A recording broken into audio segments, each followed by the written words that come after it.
Warning. Self-destruct.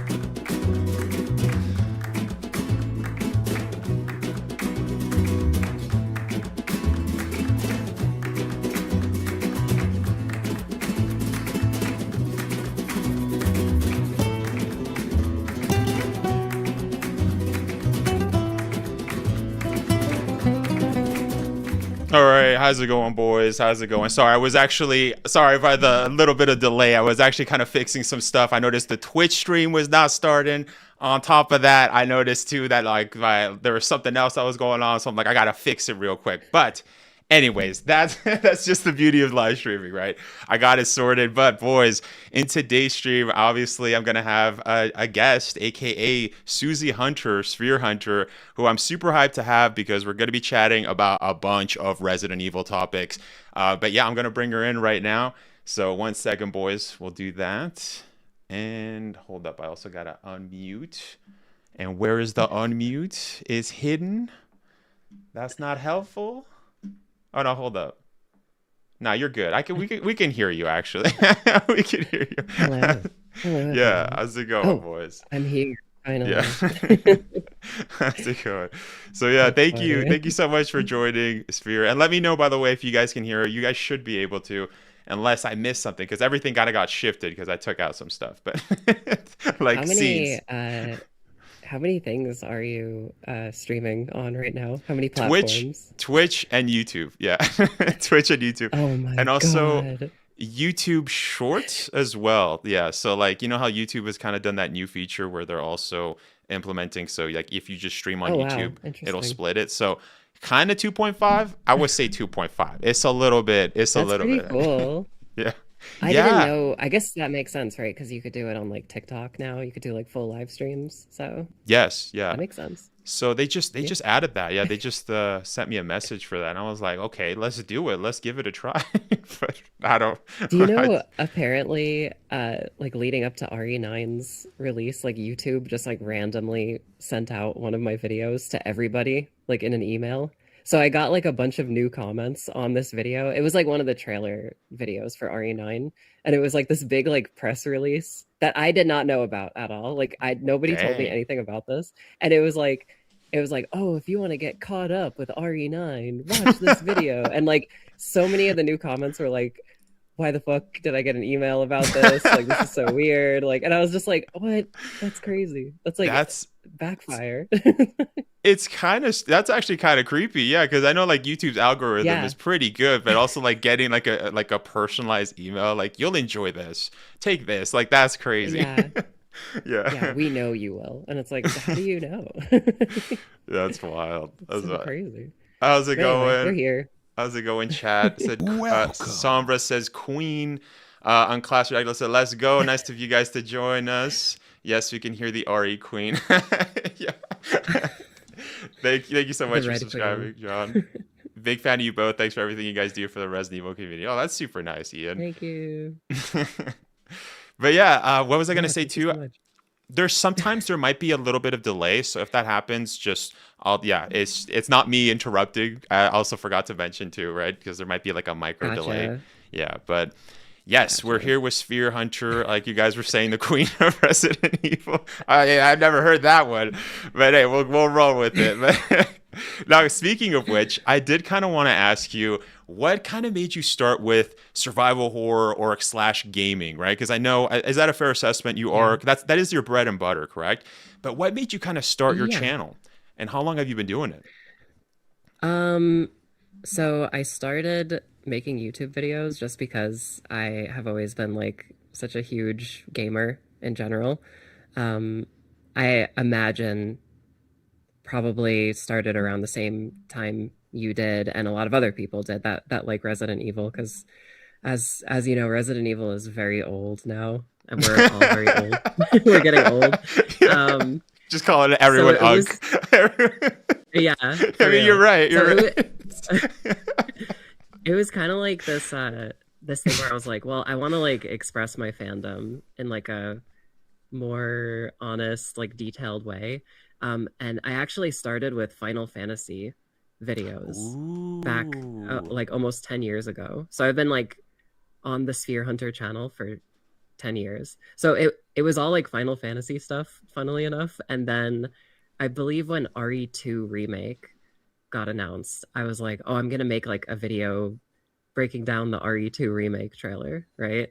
And when I did that, it really, picked up Steam. So No. I was like, oh, people seem to really like this. So I'm going to go in that direction because I love Resident Evil just as much as I love Final Fantasy. No. Um, and it ended up working out a lot better in a lot of different ways, as you could imagine, because like Final Fantasy games are very long. So if you want to Yeah. like make a video, like a comprehensive like video piece on a Final Fantasy game, you have to like play a Hours. lot of video game. Yeah, and then like think about it, like what these things mean if you want to actually say something interesting. Yeah. But Resident Evil is like 6 to 8 hours long, like on Yeah. average, Yeah. 10 to 14, like at like maximum. So Yeah. it just kind of ended up working out better for like what I wanted to do, which is like, these like longer, more in-depth, like sort of video essay kind of things. So So that's interesting. Yeah, I had no idea that you were a Final Fantasy creator. That's how you started. And I yeah. kind of like I kind of begs the question like, it's like cuz if I'm not mistaken, like what were you always into video essays? Or like when was that? Like was that always the thing that was because that's what you just said, right? You did Final Yeah. Fantasy, but then you kind of just transitioned into Resident Evil because it was a lot easier, right? Which makes Yeah. sense. But was it always video essays? Because I have like this memory of watching you, and I remember you were like in an Yeah. apartment, and I think you had longer Yeah. hair, and I don't, and it feels Mhm. almost like a fever dream because I can't It's find those videos no. or anything. Yeah. No, I did. They're private. No. It's no, so those videos were the Final Fantasy videos that I was making, because to add on to what I was saying earlier, because Final Fantasy games are like super long, Yeah. I was, I had this like idea of like, so what do I do with Final Fantasy? Yeah. And those videos were like more like trailer analysis, because a few years ago, like a few years ago, 10 years ago at this point, I always forget like time is like so much time has passed from then to now, right? But like Yeah. 10 years ago, there was like way more Final Fantasy stuff coming out. We had like FF15, World of Final Fantasy. 15 had like tons of DLC expansions, like all this stuff, Dissidia, like all these things. Yeah.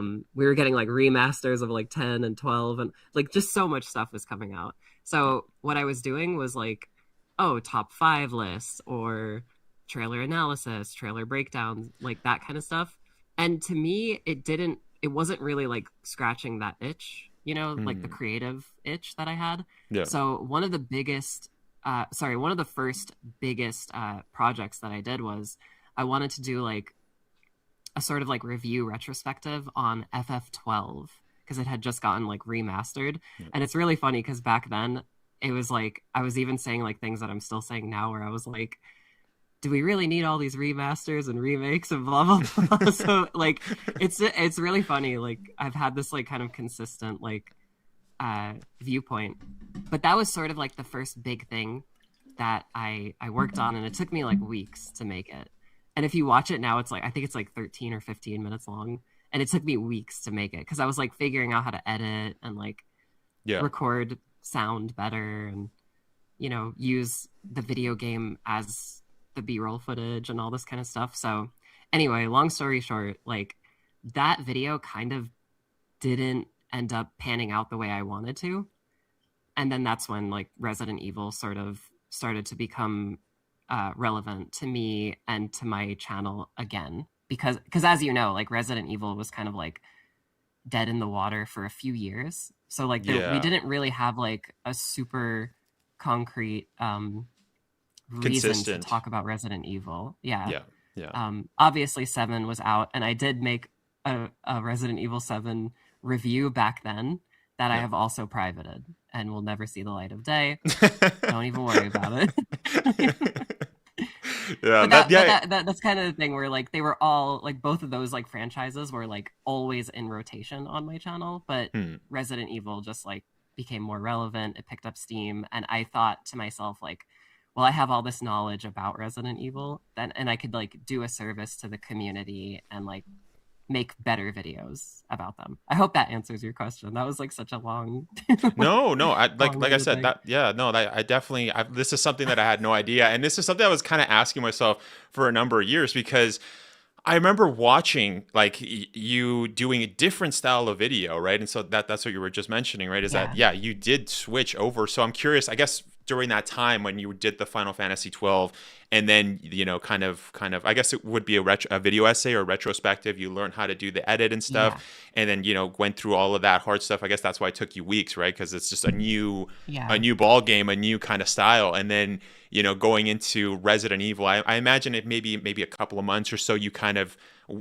did the same. I'm assuming same content as Final Fantasy, but then because Resident Evil, because I specifically remember yeah, watching your videos on Resident Evil, but it was very different. Yeah, like you said, trailer analysis, stuff like that. I'm pretty sure I saw something along those lines, but this was like, I don't know. I feel like yeah, this was like 2017 or 20, I believe. yeah. But then, and then when I found your Um, channel again, it just like, it was, like, yeah, it was completely different. And I was like, yo, I guess maybe yeah. this wasn't the same person. Maybe this was just a fever dream. I can't find the videos that I thought I watched. And then, that's when my community that's when, well, I started after, right? But that's like Yeah. in 2021. And then that's when people would mention your name. And I'm like, that name sounds familiar. I think I used to watch Spear Hunter. I don't know what's going on. That is So, so funny. yeah. Oh my god. So yes, I have those videos Did up in here, still saved. No, I'm you kidding. started in that's funny. Oh my god. Did you start in 2021 with the Yes, channel and stuff? yes, yeah, Wow. yeah, So yeah, like, what's so funny? I was about to say so you're relatively new, but then I just looked yeah, at the date and it's 2026, and that was like yeah. so long ago Yeah, now. five Oh my years. god. Yeah. I have like no concept of time anymore. Like it's crazy.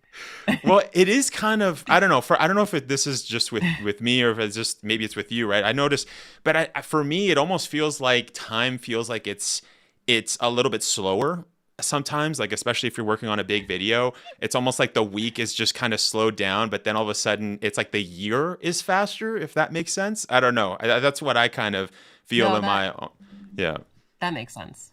That Yeah. makes sense to me, Yeah. especially if you're working on something like so intensive. Like so many of my videos, like I work. It feels like I'm working on them for so long, and then I Yeah. like look at the clock and I'm like, oh, I've been working on this for like a week and a half. Like it hasn't really been that long, but I think if you, I think if you're just really passionate about it, then time slows down in like a good way. Yeah. Yeah. Um, yeah. It's very weird. Like you get older and then time is just like slipping away sometimes. Sometimes it stays for too long and you're like, God, get away Yeah. from me. Yeah. Yeah, let's Leave me pick it up. alone. Let's pick it up a little Yeah, bit. like yeah. And I guess, yeah, you were kind of talking about that you started with Final Fantasy. This is news to me because the fun fact, I recently started Final Fantasy. Well, I played Final Oh, okay. Fantasy X growing up as a kid. I tried to play Final Fantasy, what is it, 13? The one with the Yeah, yeah, lightning chick. yeah. That one I could not get into, and I heard that it's hard to get into. You have to play for hours, and I was like, I don't have time for this. I tried, but I couldn't. But I just ended up playing Final Fantasy Remake, like, I'm not kidding, I think maybe the start of this year. I think no, maybe Oh yeah. couple months before. So kind of got into it from another watching videos and stuff, but I'm curious, like, so what was your kind of introduction to gaming? Was it Final Fantasy? Was it Resident Evil? Because I remember hearing, this was an interview I heard you state, and I remember you mentioned that you started in 1999 is when you started kind of Yeah. Ori. Was it Ori 1, 2, and 3? But yeah, was that Was that your introduction to gaming or Resident Evil?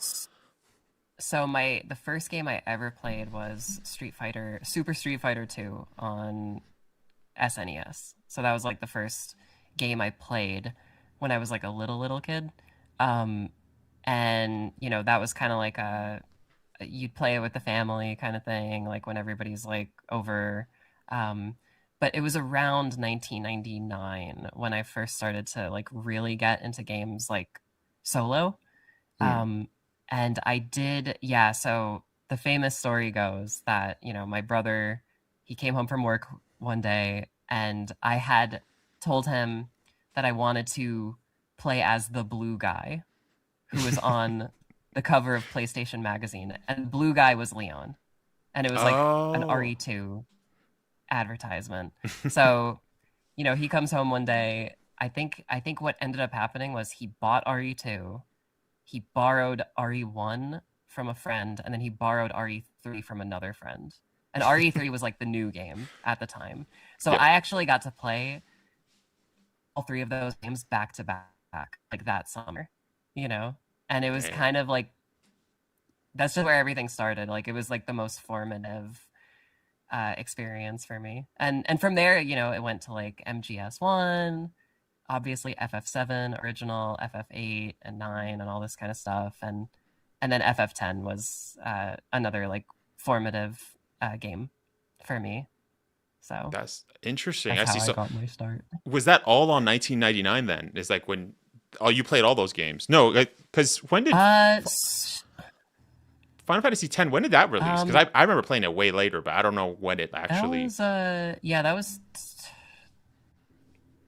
was 2001, I believe. So yeah, no, I played RE1, 2, and 3 in 99, and then around the year 2000 was when I got into like Silent Hill 1 and MGS 1 and obviously like Code Veronica and all these other games like that. Um and then FF10 was like 2001. So Okay, yeah. interesting. Yeah, it's kind of similar to me because I started. I think it was 2000 when I started. I just it was my birthday, so it must have been around June. And yeah, it was my birthday, and my parents got me a PlayStation 1. And then I remember my mom was like, "Here's some games." And then like a couple of months later, she was like, "Let's play some Silent Hill. Let's just play some Silent." And I was like a little kid. I was like, "What is going on here? What is? Like, I don't want okay, to play anymore. mom. I don't want to Yeah. play this anymore, mom." Like, come on. She's like, "No, we gotta find the little girl. We gotta find her." And I'm like, "Mom, I gotta go to school. I was like telling my mom we need to get Yeah, off the yeah, game." yeah. But I have a funny story about Silent Hill 1 because I watched my brother and his friend play it first, no. and the opening when Cheryl's like running away from you and you go through that gate where that has like the beware of dog sign. I remember when my brother went through the gate and there's just a pile of like flesh on the ground. And I remember this like it was yesterday. I remember I said out loud, I was like, "Did the kid explode?" So yeah, it's a scary Yeah. game. Yeah, no, it was really scary as a kid. I was like, dang, I was like, what is this? And I remember I don't like I'm pretty sure we rented it. So it was like cuz yeah, we didn't buy Yeah. that game, but I only got to like the school and then I didn't play it after. I don't think I touched it again. I Yeah, was like, yeah. this is not the game for me. But I did for me it was mostly I got into Resident Evil with Dino Crisis. So that was during the same time, right? Oh, okay. 1999, 2000. I think that's I think it when, was 99. Yeah. yeah, Or Dino Crisis 1 and 98, 2. maybe. When did Dino Crisis 1 come out? I'm gonna look that up real I think quick. 19, maybe I'm tripping. Yeah. Yeah, 1999. And Dino Crisis 2 was 99, yeah. And 2000. I mean, 2000. 2000, yeah. I think so. Yeah. Yep. Because that was like one of the last PS1 games. And it looks really good too. Like it's got like great motion captured animation. Fun It's fact. it's crazy that those games like we just got like bangers back to back. We got freaking I RE1 like the know. late 90s. There were so many good games. Actually, I'm curious to hear I since you're a big know. Final Fantasy player, did you ever play Legend Yeah. of Dragoon, which was supposed to be I the have actually FF7 killer?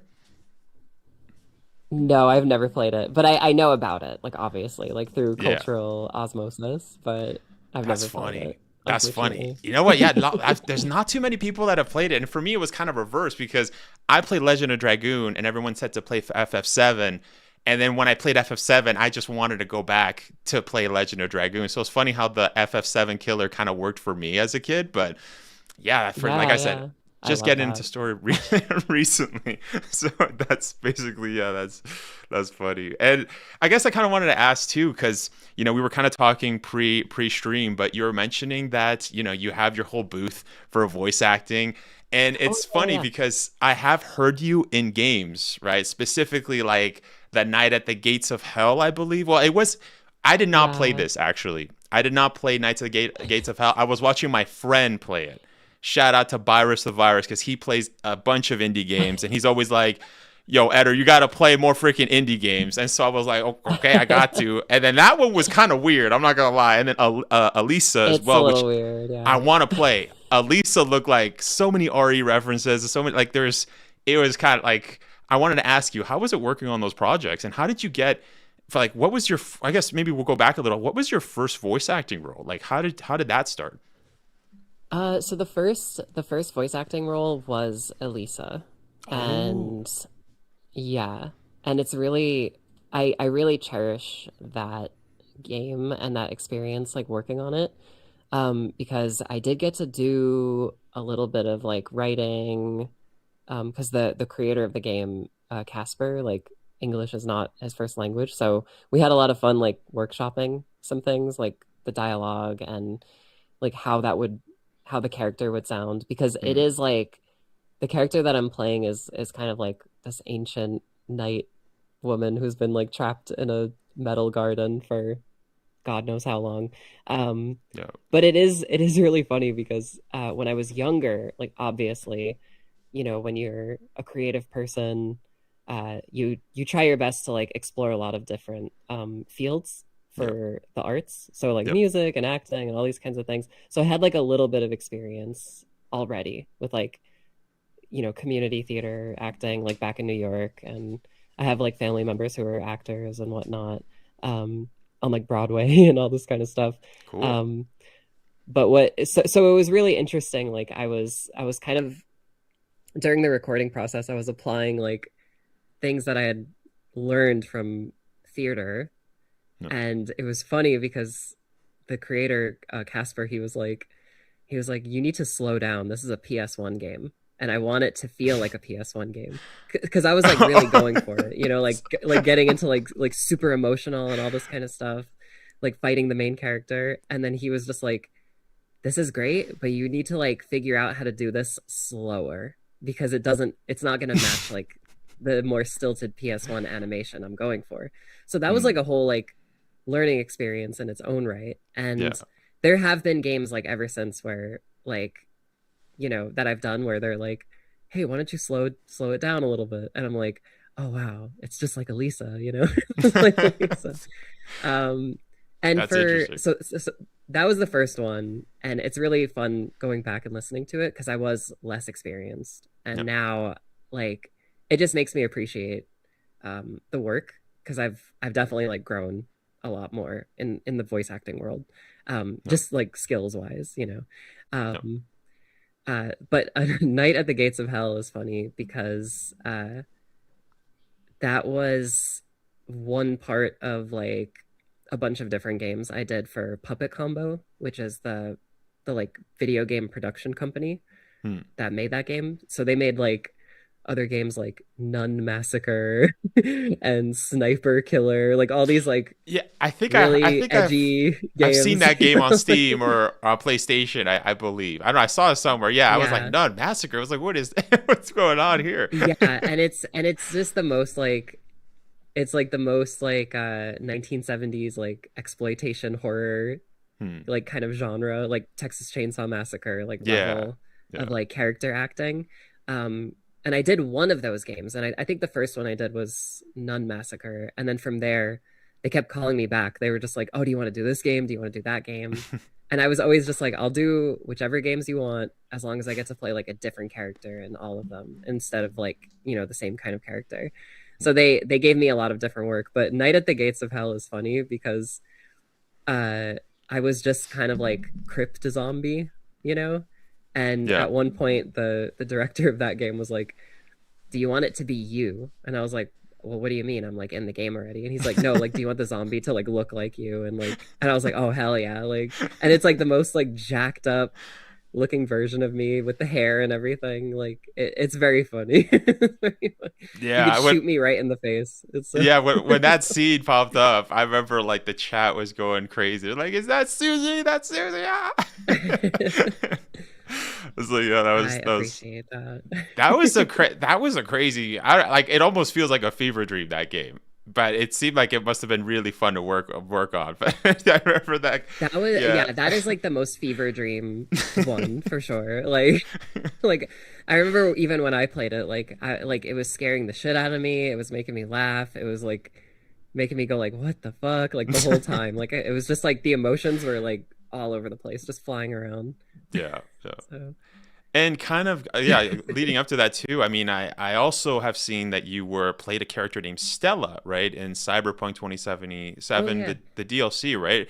And funny how you mentioned how, Knights of the Gates of Hell was kind of like they made you look like the character, and in Cyberpunk they actually like that looks like you, right? I mean, and I'm curious, did they put Yeah. you in like that booth where there's like freaking like 40 expensive cameras that are all shooting you in the face like to get like every angle is or No. no? So funnily enough, No.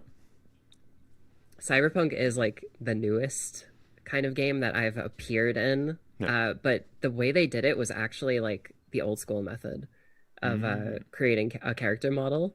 So they did a bunch of like photo reference. So I did like basically the same thing, but not a scan. Like I Mm. basically just took like I had taken like a bunch of pictures of my face from like different angles, and from there they literally like by hand just constructed the character model like that way. Wow. Um, so it's not like a one-to-one like copy of me, Yeah. but it is like as close as they could. And Yeah. the reason for it was just because like it is very expensive to do a scan like that. So Yeah. like I'd imagine. they were just like, we don't have the budget for that, so let's just do it this way. And I think it came out like totally fine. So Yeah. but that was another cool thing where that was also part of like a larger contribution with the Cyberpunk Edge Runners anime, if you've ever watched that. Like No, so no. yeah, so if you're ever curious, there's a music video for the anime called Let You Down. Mhm. And it's by the song is by this Polish artist. I believe he's like the most famous guy in Poland. His name is Dawid Woszadła, and Nice. he's really cool. That's a But name. the That's the a cool music, name. yeah, David. Dawid I like Woszadła. that. I like that. Dude, like it's so funny. Like I learned how to say Polish names so properly working on Cyberpunk. Like I can't even say Wesker slash Zeno's actor's name incorrect anymore. Craig Bernatovsky. Craig Yeah, Bernatovsky. you know what? Like, That's something that I get flack on all the time. So like that's actually really? a good point. Yeah, because I speak several languages, right? Like for those of you that don't know, English is actually technically my third language. But That's amazing. I learned three languages as a kid. But I mean, it's kind of common in Canada. It's not too like, especially like I was saying Oh yeah, pre-stream, yeah, right? yeah. I'm from the East Coast, so French is really prevalent in the East Coast of Canada. So everyone already speaks English and French, and then whatever language that you know what I mean, like Yeah. that your ancestors speak, right? So in my case, it was Castilian or Spanish. So, but I remember like even Oh, cool. my recent video, I remember I was pronouncing riposte, right? Like in fencing terminologies, when it's basically like the hit after a parry, you Yeah, do yeah. a riposte. And people like there's some people that Dude. did not like that, where they were like, "Why is this guy trying? He's overpronouncing." And I'm like, "Bro, I'm not. I'm literally pronouncing it how you say because I speak the Yeah. language." Same thing with the Spanish too. When I did Resident Evil 4 remake, this was like when RE4 was coming out. I was doing some secret details videos, kind of, telling people what the Spanish was being said. People like, you're overpronouncing. Look at this American guy overpronouncing his Spanish. So silly, dude. And I was like, bro, I'm not American, and I speak Spanish. So what do you want from me? I'm not gonna mispronounce. That is so fucking funny. I love that. But I'm the same way. Like, if I know how to say it correctly, you're gonna say it correctly, right? Like, why would you not? That's crazy. So I didn't know that. So Craig Bernatovsky, is that how you say it? Yeah, I think the whole thing would be like Bernatovsky. So like it's even more like intense if you want to know. But no, it's just a whole thing. But anyway, like long story short, like the music video was directed by my friend Ilya Kuvshinov. There's another proper pronunciation, Ilya Kuvshinov, which is Russian. Who's also like a great artist in Japan, and we did like some lore building together, and the character in the music video is my character's sister in the game. So it's like this like deeper connection if you choose to like look for it kind of thing, and it bridges the anime and the game a little bit more. So anyway, long story short, very cool experience. I loved it. That is super cool. So did you end up, since you ended up speaking with so many, Polish people, you learned how to say their names perfectly, right? And I like how I've never heard Polish, but that sounds pretty cool. But I was gonna say, did you end up going to Poland? Did you end up going to CD Projekt Red, like the actual studio? How was that? Like, did you end up doing motion capture for Cyberpunk, or again was that also too expensive and they were like, no, we're just gonna do voice and stuff? I'm curious. So I've never been to Poland or CD Projekt. CD Projekt. I like that. See, I'm gonna do it too. I'd do it too. Like, and it was too expensive. Yeah, so I just recorded from a studio. No. Boring answer. But that's cool. Someday. Yeah, I could do some mocap. That'd be great. Yeah. No, mocap is something that looks super fun because I also work in film and television. I've been mostly for like crew and stuff, or like background, or like like stand-in stuff. Like not too much like on camera. I have done some, but not too much, right? But mocap is always something that I've wanted to do. That's like a dream. I've always wanted to do mocap because it looks so cool, right? Like it just being in the video game and seeing your actual movements. But that's really cool. I will say it's super cool having like your likeness and your voice in the game. But like, I would love to do like the whole performance capture. I think that would be super cool. Yes. So maybe one day. yeah, definitely. And we'll catch up to some. Let's see. Oh, Nigel's saying, "Look at this poser overpronouncing." He's joking. No, literally, that's what people are like that. But it's like, look, I don't pronounce any French words like incorrectly. It just sounds off to me, especially if I know even Japanese words, because I also know a bit of Japanese, so I know how to pronounce things. Thanks to my best friend in school. Yeah. So I'm not gonna mispronounce, but like one word too in French that always like it, like for example when people say like croissant, right? They'll say croissant or like charcuterie. Charcuterie's wild. That sounds like a Pokemon. Like chikorita. Like I'm like, what are you talking about? How would you say that word? Like charcuterie. Yeah, it's a little bit tricky. So I guess that's why. But it sounds way cooler though. It sounds so much cooler. Yeah. But stuff like that, right? I was like, I'm not like, why are you dogging on me just because I'm saying it right? Like, hey, wait, you're right. Like, screw them. Oh, Pokey just said 7 minutes. 7 minutes is all I can spend. Wait, it didn't go through. Why did it not go through? What's going on? Well, we gotta fix that. Gotta love technology. 1 minute. 7 minutes is all I can spare to play with you. There we go. Okay, it just came out. Thank you. Sometimes I will say Wesker does possess the stream because it is automated as well. So I hope that doesn't happen. Oh my god! I 7 minutes. Look, 7 minutes is all I can spare. To stop play it! with you. Stop it, Wesker! No, literally stop it. Not today. Not today. But I love it. That's great. We'll catch up to some chats. Justin says Code Veronica remake next year. That is not confirmed, Justin. I would not be saying that. It is definitely not confirmed. Wait for confirmation. because when it comes to Resident Evil leaks, for those of you that don't know, I cover Resident Evil leaks. Yeah, they have a horrendous track record, like horrendous. Like, no, don't trust it, guys. Don't fall for that. TFA Dante says Legendary Dragoon is such a great game. Dino Crisis, FF. Is that 8? 8 is my favorite. Squall, Leonhardt for the win. These, I don't know ball knowledge for Final Fantasy. Is it VIII? Yes. Yeah. Squall? Yeah, Squall Leonhardt? Does that make sense? Does that ring a bell? I don't know. He's the main character of Okay. Yeah. But anyways, let's go back. So now that since we're talking about Resident Evil, actually, we got a lot to go over. Suzie. So I'm super hyped. Oh my god. Look, literally, I know you sent me a message yesterday, like as soon as the DLC dropped, right? Like I missed it. So thank you for that. But yes, let's start with freaking Leon Must Die Forever. What are your thoughts? Like what? Yeah. So I've done a few runs of it. I will say I do like it. No. But I will be honest. I was kind of hoping it would be like Mercenaries and we could play as all the characters from Requiem. Yeah. I was kind of on the same boat. If anything, it almost felt like, and this is the thing, I haven't played RE7's Ethan Must Die in quite some time. I think since like 2021. Yeah. No, I think I played it in 2023. So it's been it's been a while. How's it going? I hate Cross. Thank you for the sheet.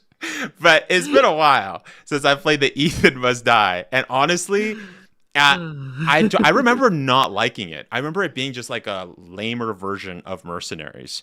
So it's interesting with this one. It kind of gave me RE8 Mercenaries vibes. It also gave me raid mode from Revelations, which makes sense, right? With Koshi Nakanishi, and as well as some RECV, right?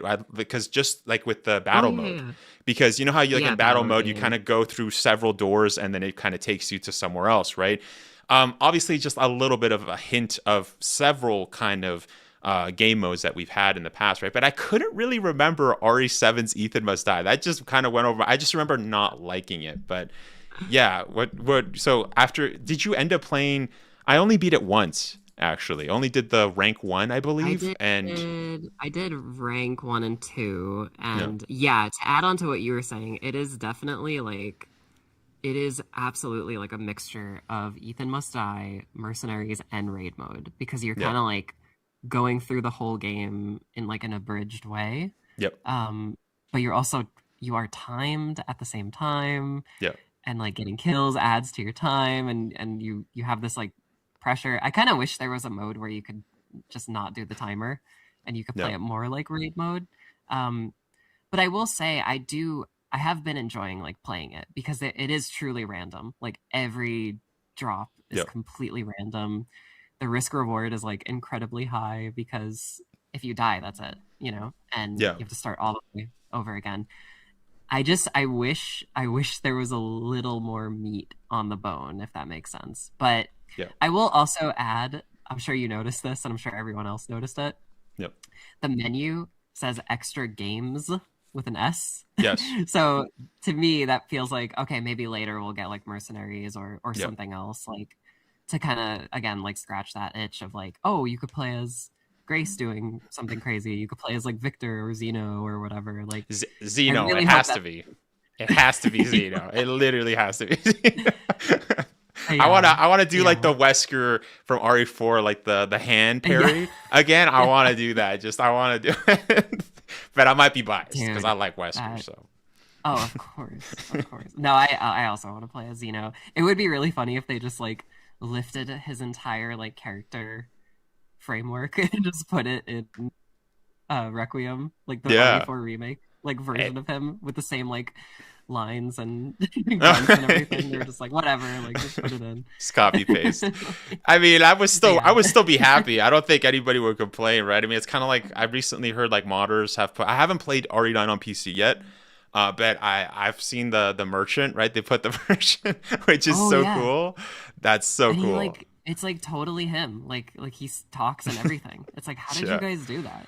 That's so amazing. I tried it myself. Like And I've heard too. His purple flame is like there, and it like lights up the environment like dynamically. It's so cool. Like, and that's what I've heard too. Is that from a modder's perspective, it's really hard from moving moving from one game to another. So even like RE4 Remake, I remember playing this one.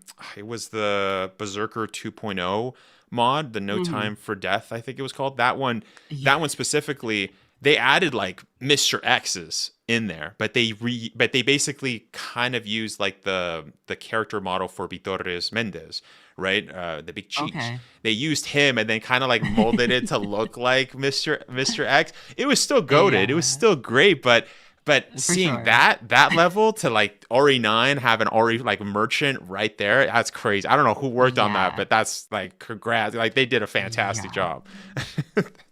It would be really cool. Like, and that's the thing, right? Like it kind of, and like obviously it's completely free. We got it for free, so like we can't complain like too hard about it. But like, it would be so awesome to just get like a mercenaries mode that just has monsters from across the series, like a Mr. X.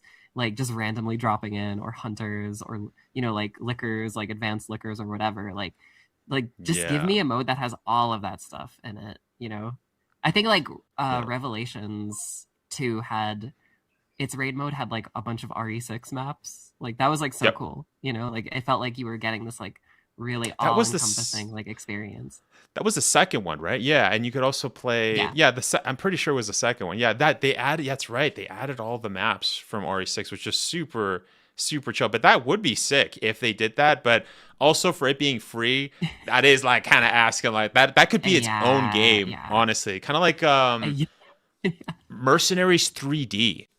That was probably my favorite Mercenaries. I guess. Yeah, in general. Yeah, I really like that one. Did you see that? Again, like modders have actually made like a Mercenaries 3D HD remaster. No, by themselves. I have not. Dang, so you can play it on PC and it like works totally fine. Like, dang, I gotta lock in with that. Thank you for letting me know. I gotta do that. I have seen people like post like just Mercenaries content, like just like on like I think just channels and stuff that I've seen a while ago. So, but I didn't know that was like, you know what I mean, an HD thing. Thank you for subscribing to me. He heard us talking about him. Stranger. Easy way to go, in my opinion, is to go through 1, 5, 10, 11, and then 20 on Gideon. Yeah, that's another thing too, is that I noticed that there is room to get better, which is really nice. Like all of like the customizations, the different kind of things. It's I was recently playing God of War Valhalla, and that's a roguelike game, right? But I think that's like the first time I've ever played a roguelike. I don't know. I keep hearing roguelike stuff, but I've never. I don't even know if I'm saying it right. Is it roguelike? I don't know.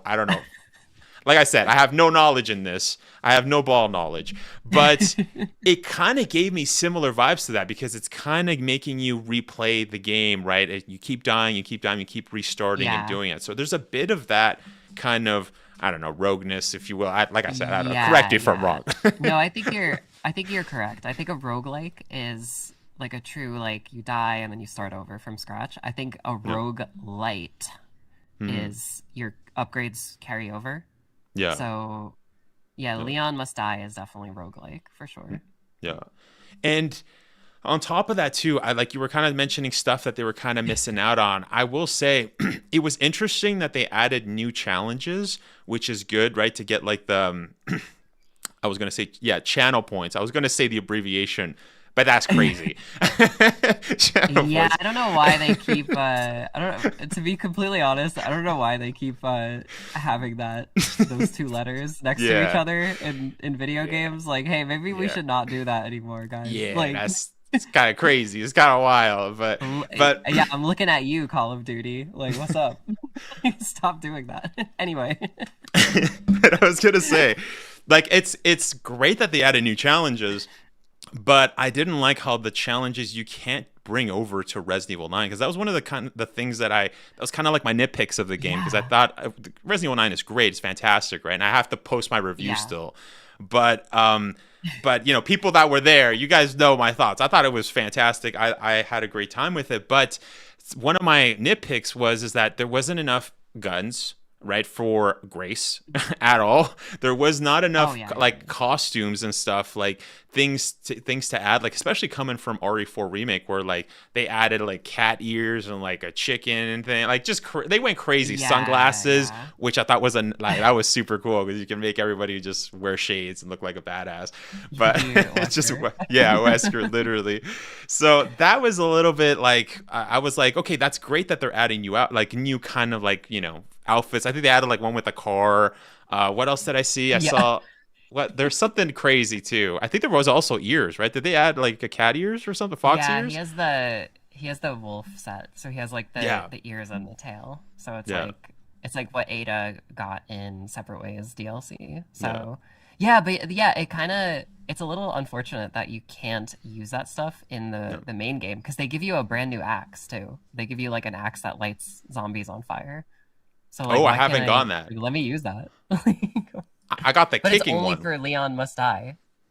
It's not even for the main game. Yeah, that's like my problem with it. It's like that kind of sucks. Like they should make it for the main game, but like obviously not have the same power. It's just the look, right? So I'm sure modders are going to take care of that, but that's something that they definitely need to implement, right? I mean, if they keep adding to it, like you play as a different character, or if the new DLC that released the story DLC, like let's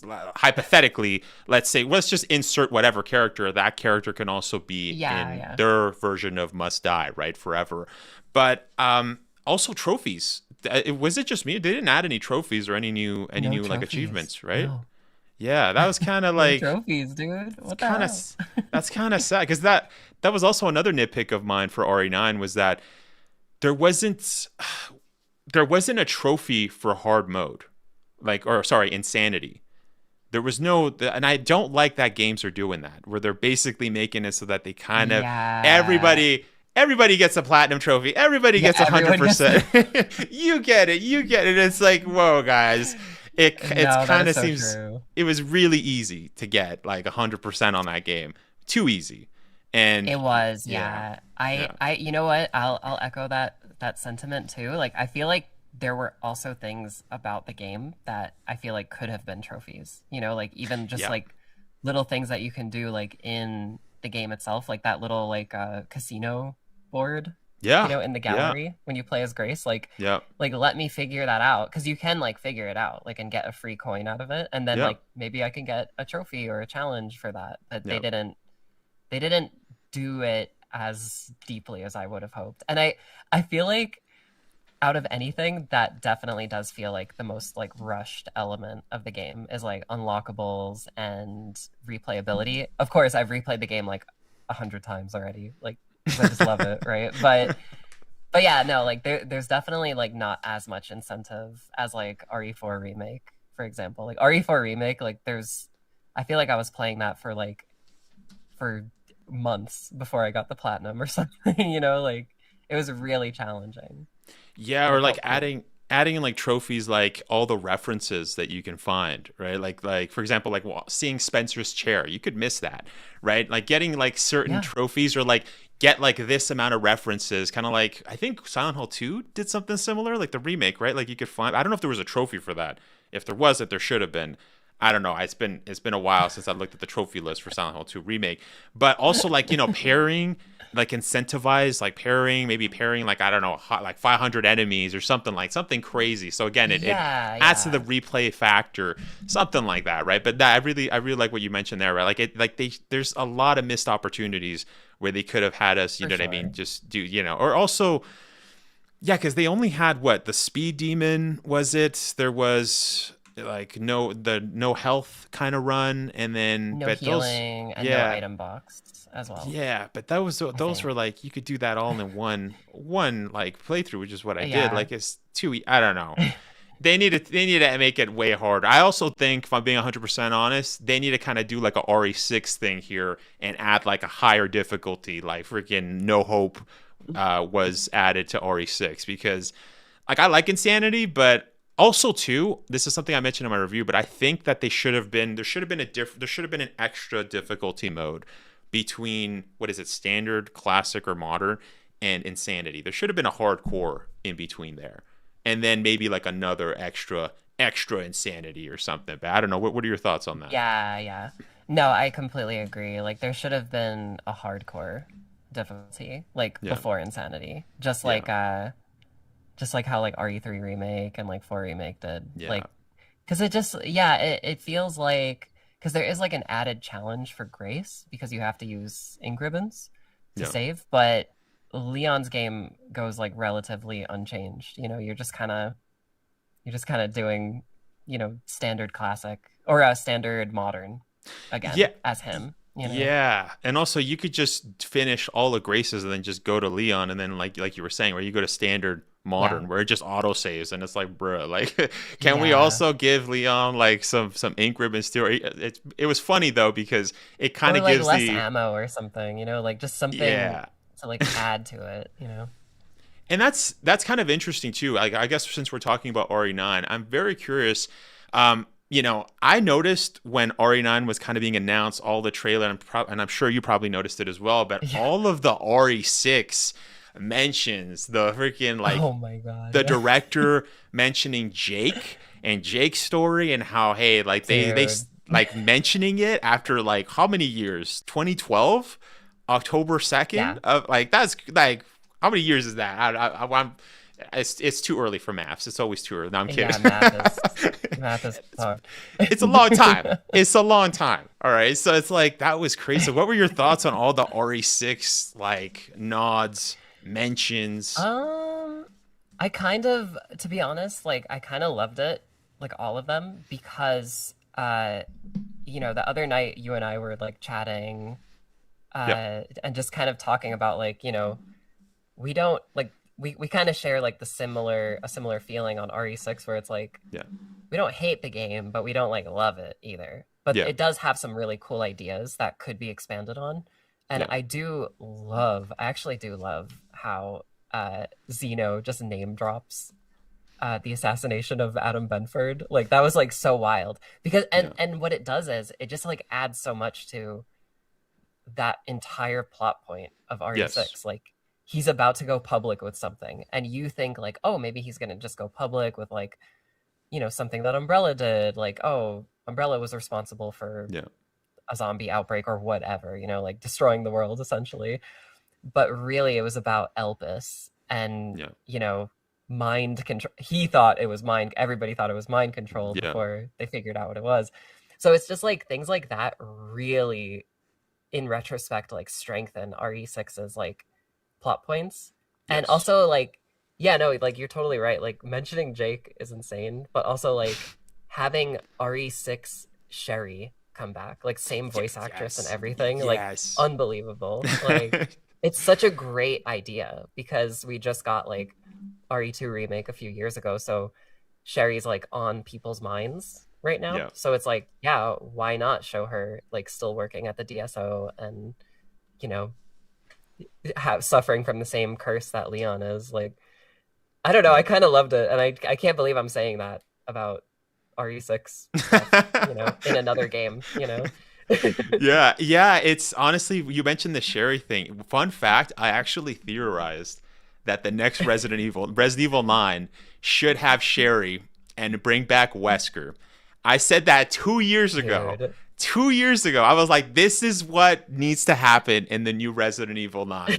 And then it ends up happening, and I was like, no, that's crazy. That's literally crazy. I know I'm sure a lot of people were laughing at you and calling you a fool and all those kinds of stuff, and then it came true. No, actually, no, but I do get sometimes, because I do get a lot of theories correct. So I notice sometimes people are like, that's not a theory. You didn't, no, that's not just, you didn't say that. No, everybody knew that. Everyone knew that. I get that, those guys after the fact, but it's like, boys, I have receipts. Like, I have videos showing. I do have to make a video on that. I have to actually show everybody like all of this stuff because I think. Absolutely. Fun fact: I think I ended. You know, we're kind of talking about leaks here, and I don't want to. Like, I'm gonna make a video on that. But out of all the leaks that came out for Resident Evil 9. I had more theories correct out of all the leaks. Yeah, totally. Yeah, that's crazy. That just shows, do not trust leaks, boys. Do not trust them. Like, it's just, no, it's not worth it. But you were kind of mentioning, you know what I mean? Like, seeing Adam, President, Mr. President, which is sick. And how you mentioned too, how like Leon didn't really like, he didn't like, it's true, like there should have been more of like, Mr. President, or just kind of have like a flashback or something. Leon was like unfazed. He's like, yeah, whatever.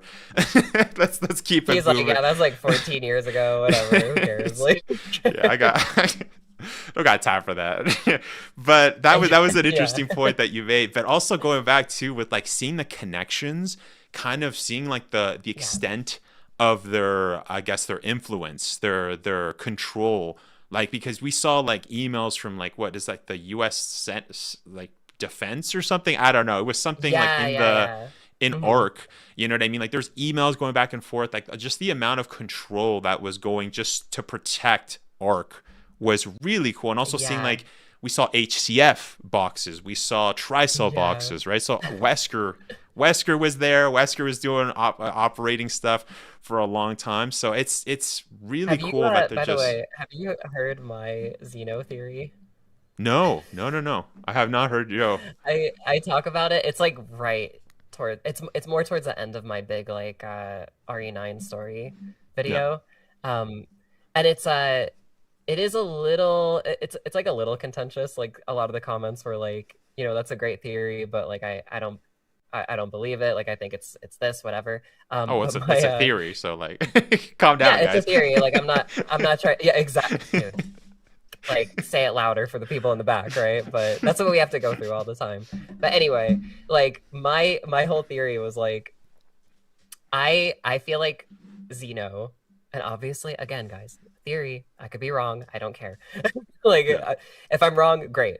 I feel like Xeno could possibly be just a random guy who is a high level connections like member, or you know, connection, I guess. Like, do they even have employees in the connections? It's like a crime syndicate, right? Yeah, I don't know. That's a good point. Yeah. Let's just say they do. Let's just say they do. Yeah. He's a high level, high ranking employee at the connections. And I theorized that what if he's just a guy who, when Albert Wesker died, he saw that the table was open for like somebody to take up his mantle. And since the connections and the HCF worked together to create the E-Series mold, like what if, you know, Xeno, this random normal guy, was just like, wow, this Wesker guy's like got great ideas. Like I want to be just like him. And he kind of uses the mold and the T virus to sort of like stabilize the progenitor virus inside him to give himself the same abilities that Wesker has. Because Wesker, you know, like he's bonded with the T virus, and that's what kind of gives him his progenitor eyes and his powers and all this kind of stuff. Xeno doesn't have the same eyes, you know. I like where you're headed, but you know what? Can I build can I build it even stronger? Yeah. I like where you're headed, because that explains, because like obviously Xeno has like a different look, right? He looks different.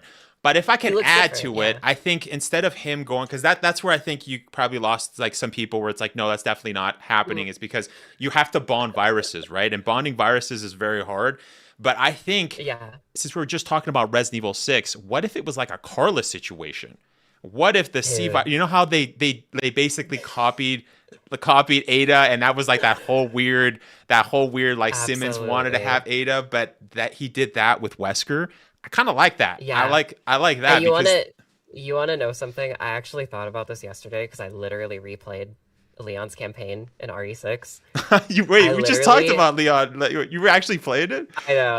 I literally replayed it like yesterday, and it was an experience. But it made me like have a new revelation about Xeno, where I was like, because like in my video, I'm a big fan of like storytelling and theming and all this kind of stuff. Like, I feel like a lot of the time you can get your point across more through like visual storytelling than like, oh, you know, like he has the progenitor virus so he can heal like extra fast or whatever. So like in my video, I kind of like related like the mold idea with him like growing his arm back on, or not growing it back on, but like, you know, healing him like super fast. Because I was like thinking, oh, that's like the visual language of like Ethan, you know, gluing his arm back on, that's right? A good And point. he's mold infected.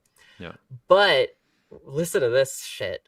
Like when I replayed RE6, I made another discovery because I was thinking like, can the progenitor virus like heal you like that? You know, like can it like, you know, glue your limbs back on? We've never seen that before. And then I replayed RE6 and I was like, oh fuck, wait, we actually have seen that before. Do you remember? Because the C virus is part of the progenitor family of viruses. So it has the same biological structure. There's an enemy in RE6. Do you remember the weird like gray creature where you could shoot its arms off and it literally grabs its arms and puts it back on? Rascalplangy. Yes. Yeah. That one does the whole thing. Yeah, he does. Yeah, that's so okay. I was like, I was like, holy shit, like maybe that's what they're trying to tell us. So like when you just said that, I was like, bro, I think you're actually onto something. Because so it could actually be like maybe the C virus being stabilized with mold or whatever, or like a combination of like just a ton of different things, because that has also happened like in like Dead Aim, like with the TG virus for Morpheus. Like there's so many different ways they can explain this. I just hope it's not a dumb explanation. You know? Yeah, and the fact that they didn't give us anything, the fact that they didn't give us anything. It was kind of like, okay, like you guys like this is like a lot of people have been calling him Team Wesker, and it's like because it's not Wesker, right? It really is. It's a Wesker, but it's not like the Wesker. So like he doesn't have the same aura. And so I like your theory, by the way, that it's someone that was in the connections that wanted to take the place of Wesker, right? Or and then you know could have done the C virus like we were saying, or like you were saying with the mole virus. But like that, I like that. I like that explanation. That fits. Like it fits the what could happen, and that's kind of we were kind of talking about before, right? Just a couple of minutes ago, mentioning how like theories can always be incorrect, right? That's kind of just it's just a theory, right? Until we have more proven fact or it gets disproven. The only problem is that I've noticed, because Resident Evil 9, when it was coming out, I saw a ton of horrendous theories, and I think the problem with theories is that if the person doesn't come up with doesn't actually, you talked about this before, right? Critically think on the subject. So you were playing RE6 and then it hit you, right? You were kind of thinking about it. You were like, yo, this might be it, right? But I've noticed that there's a ton of like newer channels and new people that do not think it through. And it's like, there's way too many holes. For sure. And if it doesn't make sense logically, then that's when it's a horrendous theory, right? That's when it's like this theory has no shot of making it, right? I think a good theory is when it has the ability to actually live within the story, right? And it makes sense. Yeah. It makes there's no plot holes in that, and then you know it could fit nicely into that. But you know, I'm just thinking right now.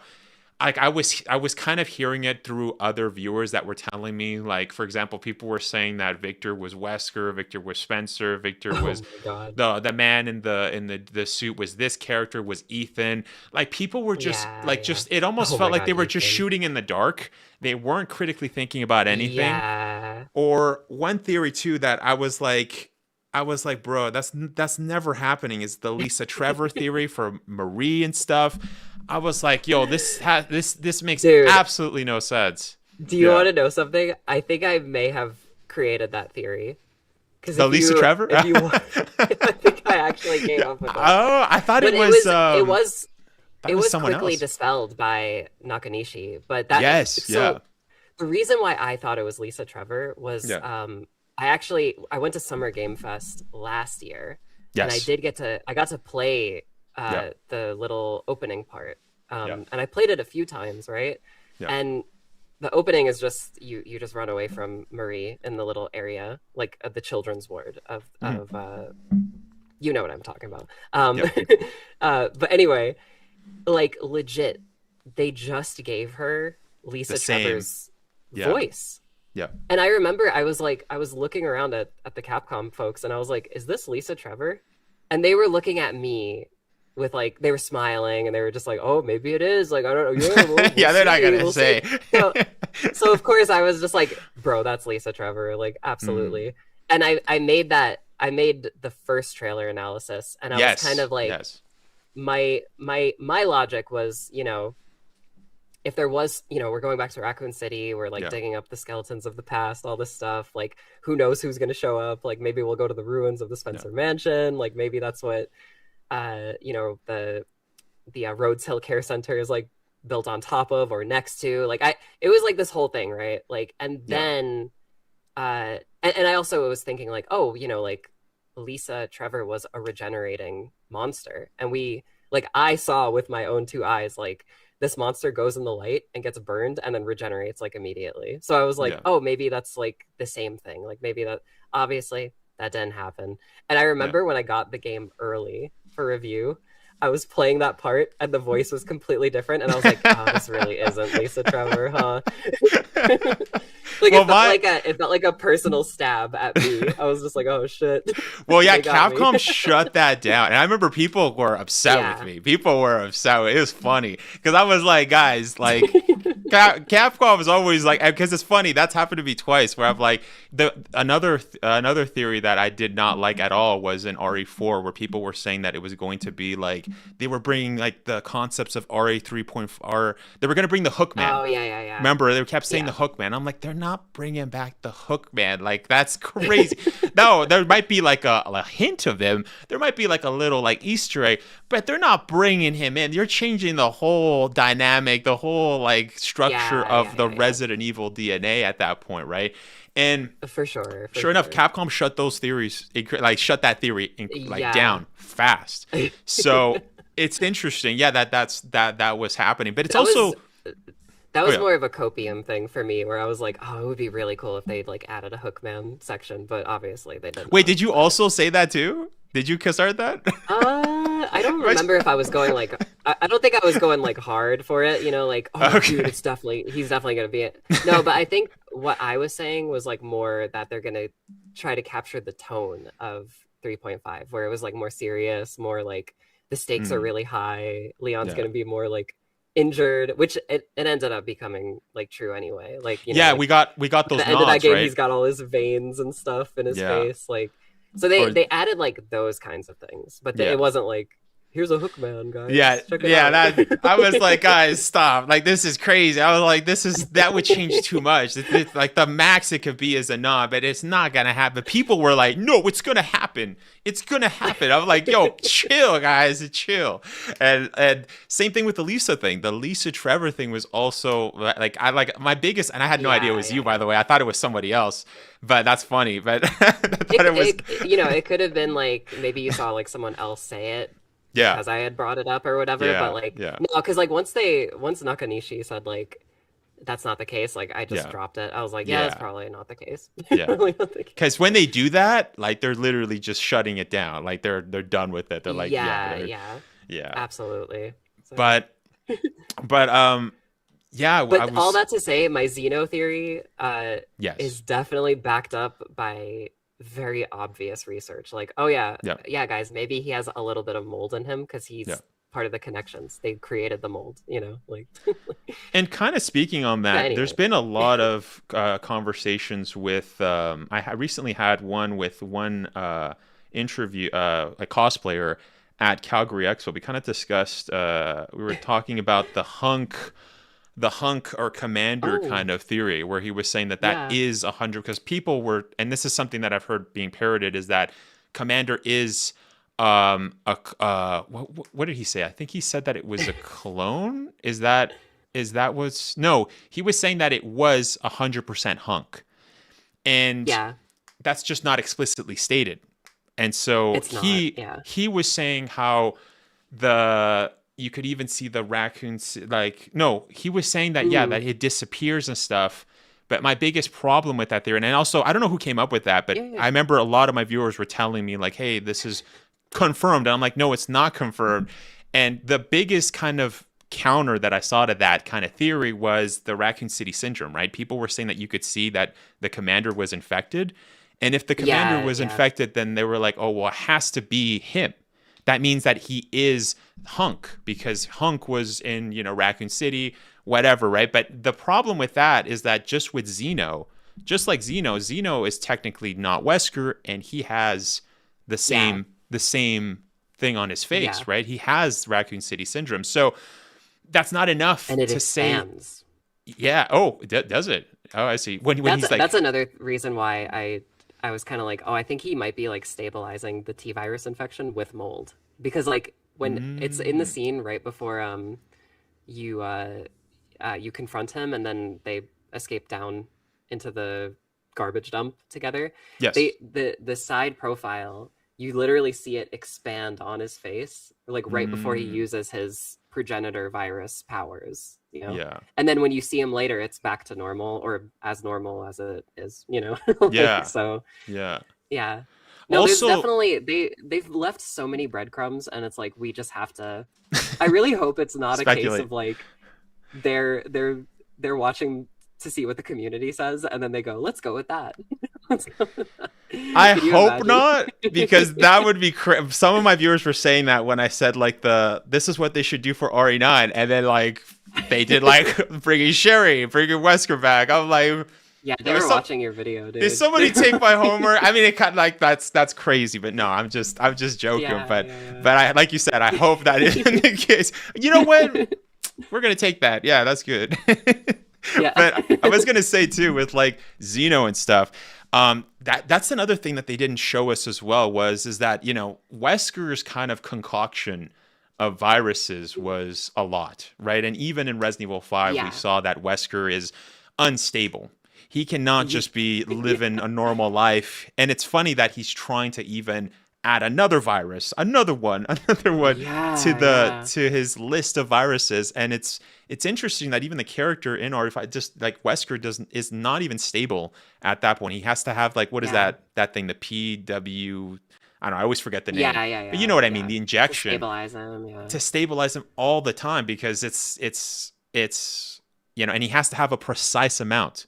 Mm-hmm. And that was interesting that Xeno, we never saw him have a scene like that where he was needed to have stable. So it's also interesting.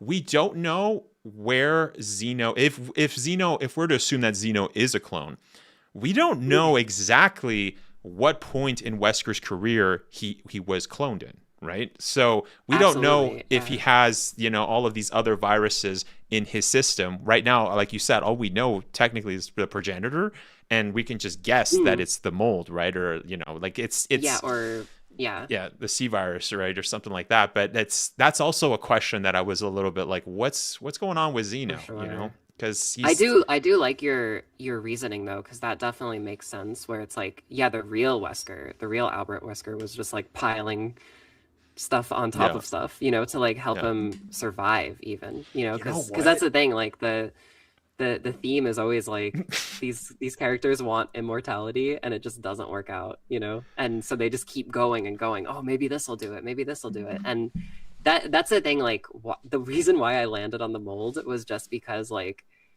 all the evidence we've seen so far, like if somebody like has a low like level sample of the mold in them, they seem to be like very mentally stable, like cognitively stable. Yeah. So it could, and I did like a ton of research on like the way viruses work, where like I even found like, oh, there are certain types of viruses called mycoviruses, which eat fungus, which eat mold.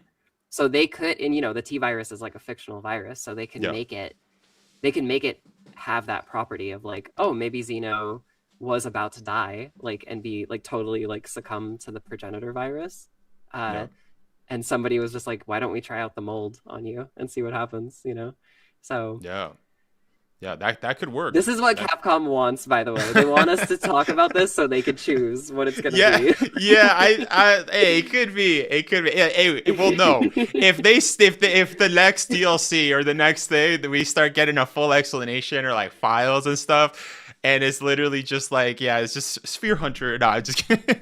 Like that would be like, bro, what? Bro, I'm gonna call them out. I'm gonna be like, you watched Project Wesker, you stole our ideas. Thank you. And I was just gonna say, you mentioning, kind of reiterating about Wesker kind of adding so many viruses to his kind of his body and stuff, his whole body. It's funny how I'm like, I was kind of thinking about it. Yo, you know how like everyone's kind of talking about like looks maxing? It kind of feels like Wesker's kind of looks maxing with viruses. He's doing peptides. Yeah. He's doing like viruses. He's doing, yeah. I mean, if we see Wesker's progression, he does look pretty bad. He's pretty badass. Like, I don't know. He's definitely That's funny though. I never chiseled, right? Man has like an APAC in RE5. Like, I don't know. It's kind of crazy. I never put like, two together. 800 tentacles and becomes like a whole thing. Yeah, exactly. Ooh, Joseph asked, do you guys think Wesker is still alive? That's a good question. What are your thoughts on that? I do not. I do not think he's alive. I think he's dead for good, unfortunately, or fortunately, depending on how you feel. I see. You think that he's truly dead, even though my boy has faked his death in the past. You don't think that he's done that? That is true. You don't. It's kind of his modus operandi, right? I mean, he does like that is true. Yeah, he does like to do that. His MO disc. Yeah, yeah. Exactly. I mean, that's the ultimate question, right? Like, we could play whatever the expansion is, and then they could literally tell us, look us in the eye and be like, yeah, bro, we scooped him out of the fucking volcano, and now Xeno's here. Yeah. Like, he lives on through Wesker. Well, this is something that I've been saying, like, since the start of my channel, because, like, I'm a huge Wesker fan. I'm incredibly light sensitive. So I always have to wear shades. I'm always wearing shades since I was a baby.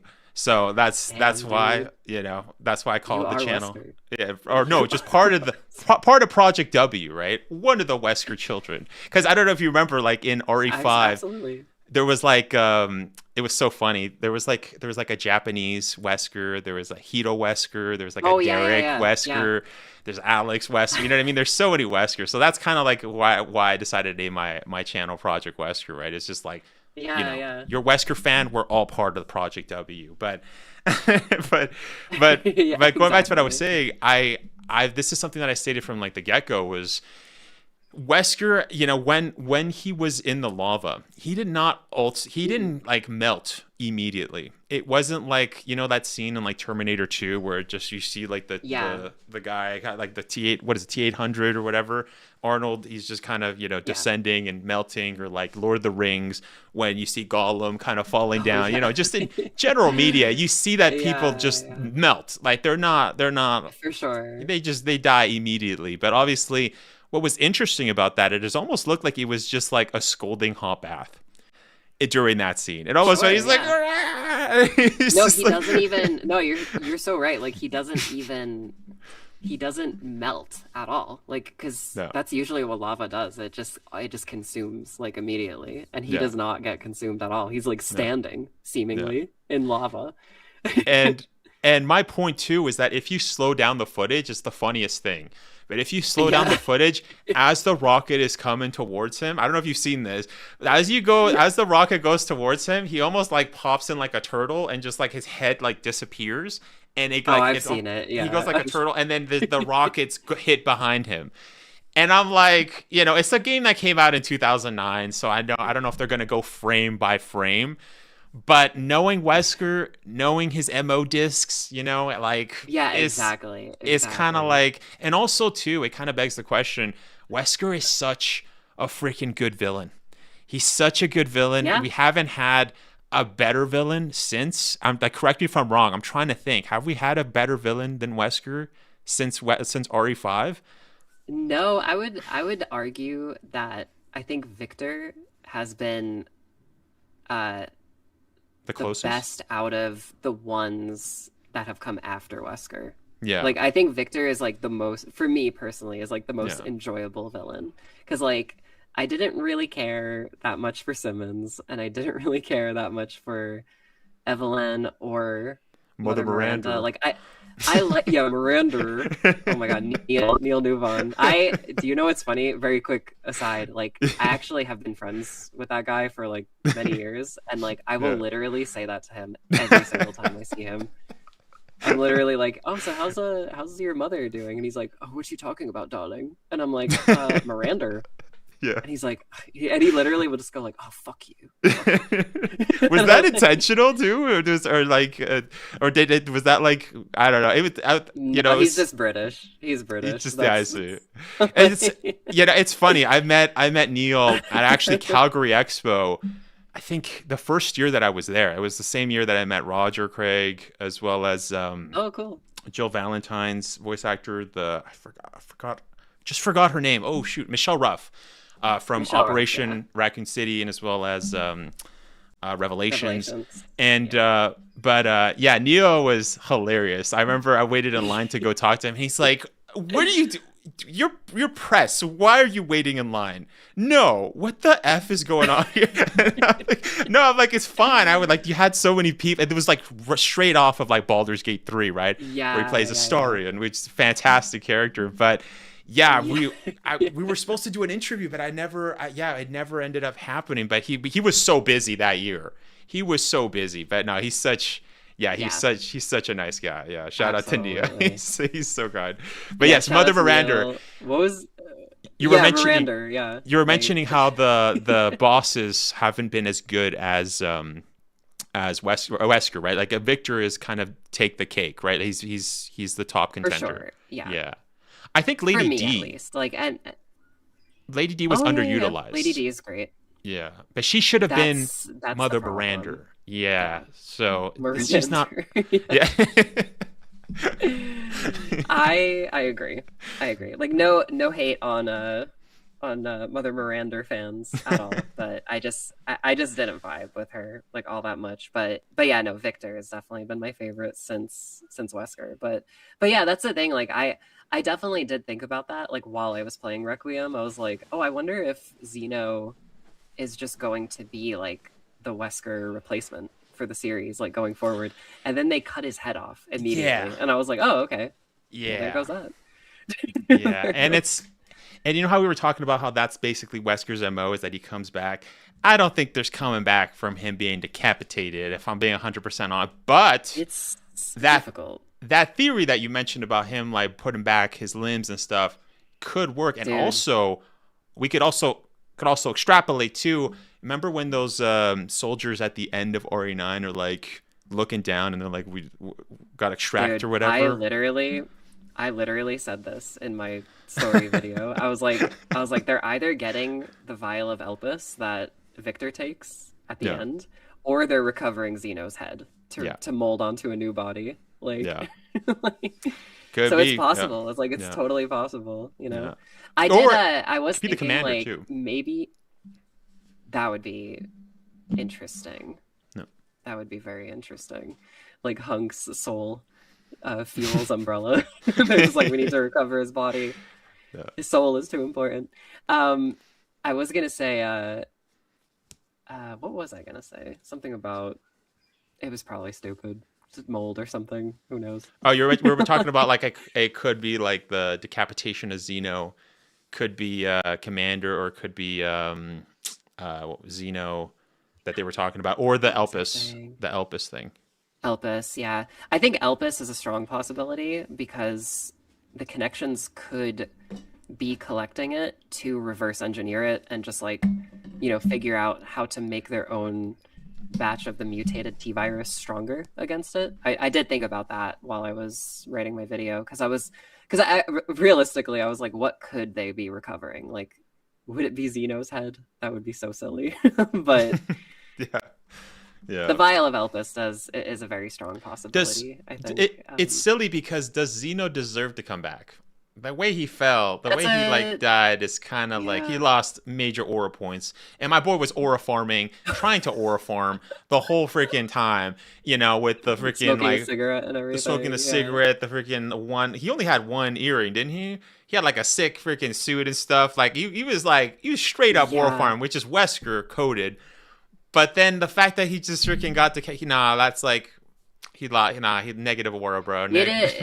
That's a really good question, and I think it's a valid question. Like, does he even deserve to come back after something like that?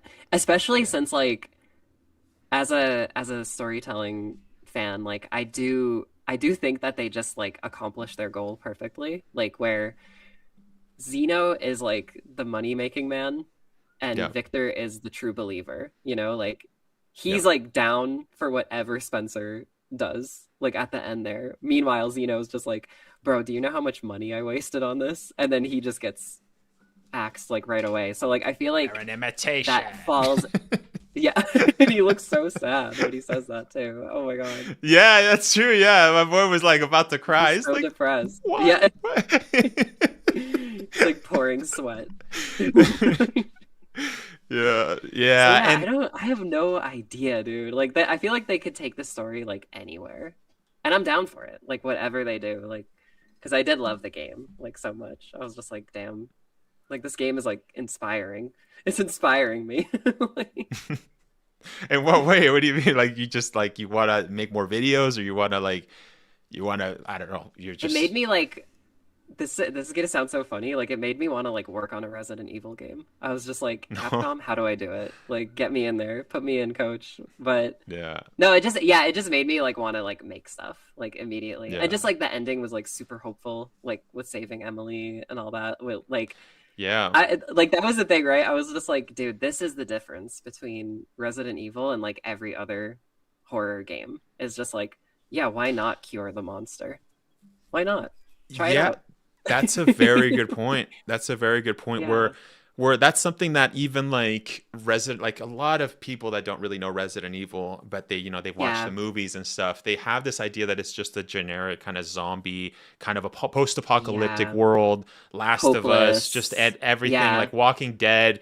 Kind of that kind of nonsense. Where I think the story is obviously going to run out because there is no Elpis, there is no hope if the whole world is like. You know what I mean? Kind of like with the Mila Jovovich movies. Like literally, what's the point of fighting if everyone's dead, bro? Like there's nobody left. You guys failed. Like, and that's the thing, right? What is there to like recover at that point? You know? No, you're totally right about that, and that's why I always loved the Resident Evil games because they were always so much more hopeful. And it's like okay to be hopeful. Like it's okay to be confident. Resident Evil's always been very confident with its. With its storytelling, and I love that about it, and it really just like I don't know, it just really inspired me, just generally speaking, but also like the world is kind of screwed up right now, so I was like, oh wow, cool. Like there could be a light at the end of the tunnel, like yes. And that's a really good point. I never really thought of that, but like from that perspective, but it is a very hopeful game because like that is you're stopping the nightmare from expanding. You're stopping the outbreak from continuing. That's every game. I think the closest where that was literally about to happen was RE5 with Wesker. Wesker was on the plane ready to freaking launch the freaking Ouroboros in 5 minutes or like complete global saturation. 5 minutes or whatever. Once we reach optimal altitude. The optimal altitude. Yeah, but so that so good. It's no, Wesker has so many good lines. That's what I mean. He has to come back. He's just like I know RE5 Wesker is like the most like out there Wesker, but I was just talking to some and it's funny how Wesker is just becoming even more and more popular. Like I think I saw DC Douglas posted a video of him doing the meme like 7 burgers is all like it's fair to eat or whatever to fill in me or something. It's just been like it's been getting even more and more, which is kind of great to see. Like there's more Wesker love. Like people want him back. I think for sure. And also with DBD, right? I think DBD started a year after I started, and people actually thought that I was the voice actor. because my channel was called Project Wesker, and I've been doing it for like a year. Funny. I'm like, no, guys, that's not me. I do Wesker lines, but I'm just a fan. Like that's not actually. Yeah. No, that's hilarious. Oh my god. But I do kind of want to segue to the Resident Evil movie, since we were kind of just talking about that. What are your thoughts on Zach Kreger's movie? Because I have a suspicion that I know what you're gonna say, but because we haven't talked about it, but I'm curious. I'm genuinely curious. Yeah. I actually have not seen any of Zach Kreger's movies, like, at all. I know that a lot of people love them, and they're dearly beloved in a lot of different ways. I did watch the trailer for his Resident Evil movie, and I'll be completely honest with everybody, I wasn't exactly pleased with what I saw. Yeah. And I don't know, like, it doesn't really feel like Resident Evil to me. And I was kind of like debating whether or not I should even say anything about it publicly, just because, like, a lot of people do, it's like, it's natural, right? But I saw the discussions around it, and just like, there's a lot of toxicity. It's very toxic, but it's like toxic in like a very weird way to me, where a lot of, I don't want to say like non-fans, but a lot of people who aren't as passionate to me it feels like they're just taking like any avenue to put down game fans over this movie. And I feel like that is just that's not a really great way to get people on your side. Like, if you're excited for the movie, like, that's great, but you don't need to downplay the games or anyone's like experience with them or their feelings on them. So I kind of just like took a back seat. I was like, let's see how this pans out, and it just panned out horribly. So I was like, okay, maybe I won't talk about it, but since we're here, like, I don't really have a problem with saying, like, I don't like the way it looks. Yeah, and that's a very good point. This is something that I've stated several times on my videos. It's okay to look forward to a movie. It's okay, even though it's not going to be faithful to the video game adaptation, but that's essentially where the contention is, right? So most of the arguments that I've kind of seen from Zach Kreger fans, and also from, that I've been kind of saying, like you were kind of mentioning, like I have seen a bunch of the Zach Kreger community kind of say how Resident Evil is a crappy story anyways, it's a lame story, everyone's corny, it's this. And it's like, okay, well, if you don't like it, then why is this Resident Evil? Why are you so much faith in this thing, right? One of the arguments that I've seen too is people have so much faith in this director. And by the way, a lot of people have been actually coming out on my videos and saying they did not like Barbarians, they did not like Weapons. I even had one of my friends who's a huge horror fan, movie fan. He said he did not like Weapons, he did not like Barbarian was okay, he said, but Weapons, he just was super bored. It was kind of mid in his opinion. So, like, I'm not the biggest, it's funny, I love Resident Evil. I like survival horror games, but when it comes to horror movies, I don't have ball knowledge. I really don't. Like, I don't really watch too much. So it is a bit of a disconnect, but I think personally, just to really quick as to why I prefer the games is because the games you get to control the character, right? You get to do what the character, and with a lot of horror movies, you kind of see a lot of stupid things that are done by people, right? Like in those situations. But in the game, it's like, if you do something, out of fear, or you do something, then that's on you, right? It's not just you reacting to somebody. You're actually kind of going through the nightmare. And that's one of the reasons why I really like Resident Evil, is because it has that survival aspect. It's like, are you going to use all of your ammo? You're going to use all your Magnum ammo at the start of the game? Yeah. Well, then that's on you, because later on, you're going to get freaking screwed over, right? Or, you're not going to have enough. So that's what I like about it. Or if you do use all your handgun bullets, then, hey, you have a knife. Go wild with it. That's on you, right? For so sure. it's kind of it's up to you. So for that, those are the reasons. But going back to the Zach Kreger thing, I have noticed, like, this is something that I've stated. It's like, it's okay if you like, because I've also seen, not just with the Zach Kreger movie, but also with the Mila Jovovich movies or the Welcome to Raccoon City, people, like, even in the community of Resident Evil fans, they do like talk major trash over a fan that likes those movies. And it's like, that's fine if you like the Mila Jovovich movies. It's fine if you like Welcome to Raccoon City. It's fine if you like Netflix's Resident Evil.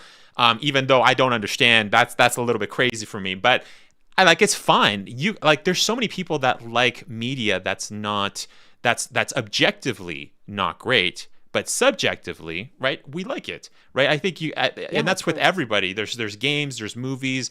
Like, for instance, for example, I think one game that I can think of from the top of my head is like Mass Effect Andromeda. I like the story of Mass Effect Andromeda. Yeah. Is it a good game? Hell no. Okay, but I can say that. But I like the game. I like what it was trying to do. I like that. But do I think it's a fantastic game objectively? No, because that's a different statement, right? And I think the major contention that I've seen with the Zach Kreger fandom and with this new movie is that people are making it seem, even Zach Kreger is making it seem as if he is a huge fan of the games, and this is going to be a video game adaptation that is going to be faithful without breaking any major things. That's what he's publicly stated. I am paraphrasing, but that's basically the gist of what he stated. But that is not the case. So objectively, people, because there's also, I've seen some Resident Evil fans who are like, I'm being cautiously optimistic about all this. I'm being this. And it's like, we're way past the point of being cautiously optimistic. This is like, out of everything we've seen, everything that's been revealed, everything that's been stated by the director, we know for a fact that this is not going to be a faithful video game adaptation. So that's the major, I think, contention. Is that, people don't and people that don't know about Resident Evil, they think that just because Zach says that he's, like they're taking him at face value of him saying, yes, I've played all the games. And it's like, well, wait a second. Like, in my recent video, I found 20 issues from a Resident Evil perspective where it's like, this is wrong. And I even asked Chat, I'm like, Chat, like, tell me what's wrong here, just so that people know that I'm not like being mean here. I'm just being realistic and looking at hard objective facts, right? Yeah. But that's where I noticed a little bit of the toxicity is, like you were mentioning, right? Is where people have been kind of attacking, Resident Evil fans, or they're. I also find it, if I'm being honest, incredibly arrogant for somebody that doesn't know anything about the games to go and have an argument with somebody that does know about the games. And then, you know what I mean? Like how is that gonna pan out? Like, I don't go to a NASA scientist and go and like start talking. I'm gonna argue with you on like all the stuff that you're doing with like, you know what I mean? Like, it's, or with anything. Yeah, no. If you have no knowledge of what you're talking about, like, why would you go into that unprepared? And so that's also something that's been kind of wild. But on top of that, there's a quote that I would like to read you. That I made on one of my friends' posts, because one of my friends, like a little while ago, was like complaining about. I'm sure you remember this, where some people got exposed, for lack of a better word, for not actually playing Resident Evil games, but claiming to be like massive fans from watching playthroughs or whatever. Like, I don't really even know like the whole gist of it, and it really reminded me of something I've been thinking about for a while, and I'm looking for this quote right now that I responded to my friend with about this, and I think it kind of summarizes it perfectly. If I could fucking find it. Oh my god. I'm sorry. No, you're good. Okay, got it. I got it. Yeah. So this is in reference to the drama that I just mentioned from like months ago, but I feel like you could apply this to basically anything, like especially this like Resident Evil thing. Yeah. And it goes, a lot of people, not all, but a lot, just like talking on the internet. And fandoms are a way to maximize their talking on the internet time. It's not about playing the games, or in this case, watching any movies or whatever, in any regard. It's about collecting enough talking points so they can talk more on the internet. Oh, yeah. Yeah. And to me, that is kind of like the definition of this thing, where it's like a lot of people are coming at it because they like previous movies, or they like whatever, right? Or they don't like something that we like.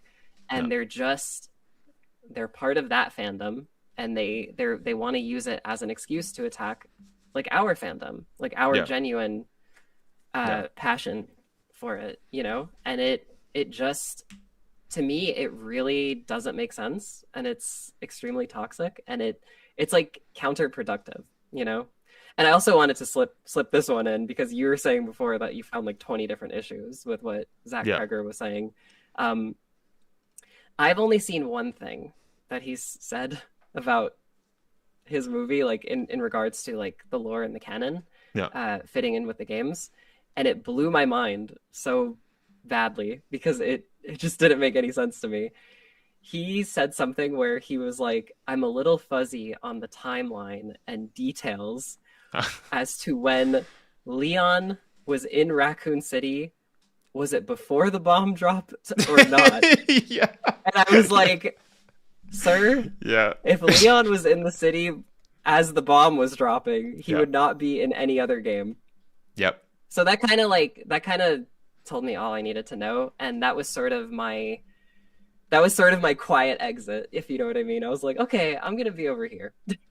Yeah, it's too much at that point, and it's like I was saying, right? There's no way you can get away with saying I'm going to be cautiously optimistic at that point, because there is no optimism at that, like, objectively speaking. And like I said, I found 20 issues. That was actually one of them, but it kind of weird for someone to say that about like a Resident Evil game for the writer or and movie. the director, who could have hired several Resident Evil experts. And to be fair too, Netflix said the same thing about their show. They said, we hired Resident Evil experts.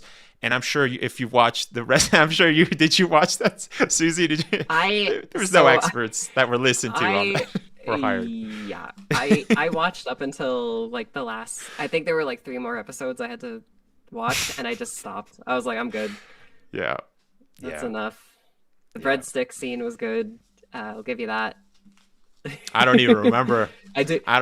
love Lance Reddick. He's a great actor. Yes. Rest in peace. Yeah. But no, I couldn't finish it. I'm sorry. Yeah. It was just that. And that's another thing too that I think even this Zach Kreger fandom, like, they don't take into account, is that this has been going on since 2002, where we've had horrendous video game adaptations for Resident Evil. But not only that, we've had 3 reboots for Resident Evil in the last 5 years. We've had Welcome to Raccoon City, we've had Netflix's Resident Evil, and now we've had Zach Kreger taking a stab at it in the past 5 years. It's clear, again, objectively speaking, is that Constantine Films definitely wants to have the same success that they had with the Mila Jovovich movies, and that made $1.2 billion internationally as a collective, right? Those 6 movies. So that made that German production company a ton of money. So, like, money is definitely in, like, you know, that's why they're like, let's get this horror movie director to do a horror movie. But, you know, it's, there's several issues with that. Yeah. And that kind of brings me into something that you mentioned, how I remember when Zach specifically stated that. He said, like, I don't remember if it was before or after. There were several moments like that, but that's another point that kind of adds to something else that I found that was very fishy. I don't really remember it, but the previous video that I posted, I noticed Zach said something very interesting that almost made it seem as if they were going the post-apocalyptic route.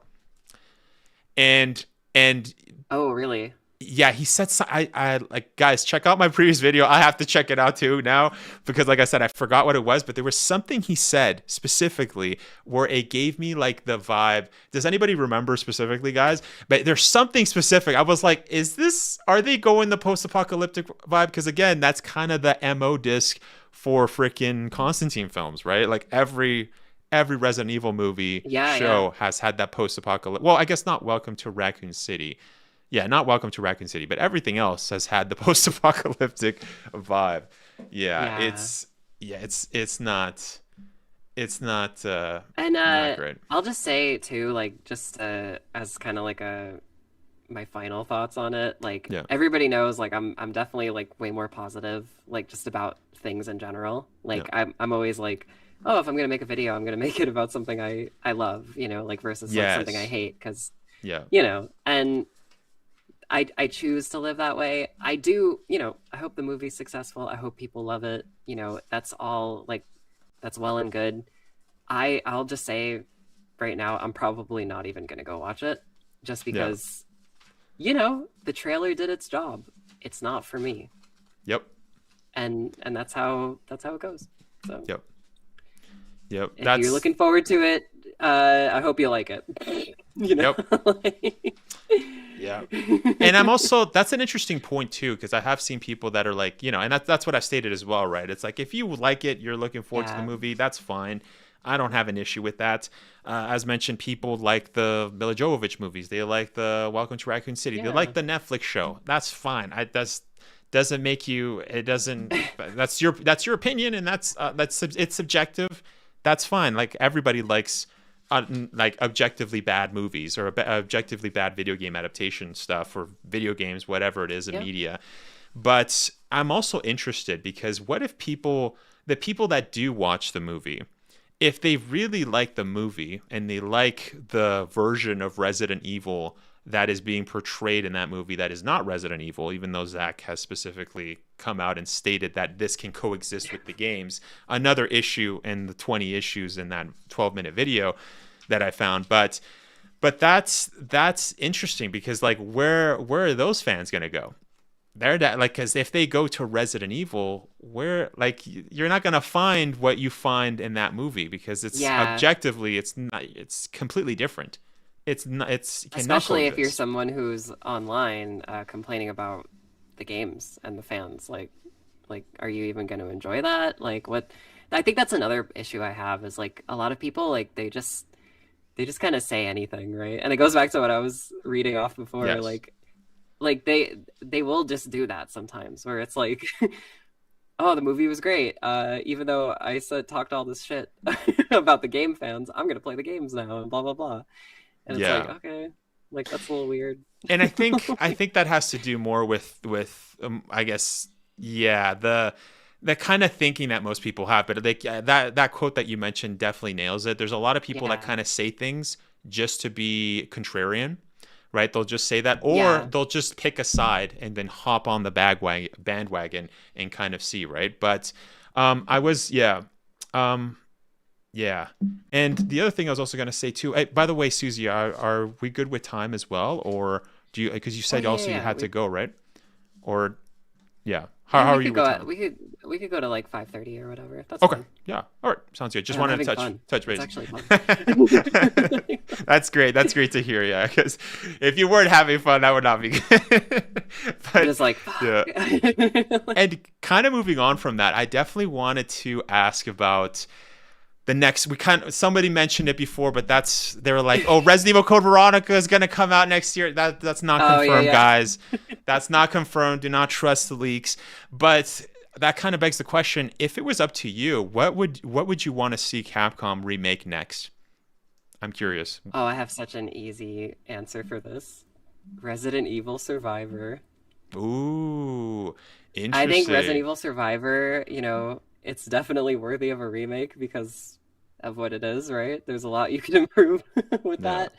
But I do think it also has, like, one of the most interesting stories just overall. Like, the backstory is really great. Like, the Sheena Island facility is, like, the mass production facility of the T-103 Tyrants, right? So it's like, and the way that they're made is insane.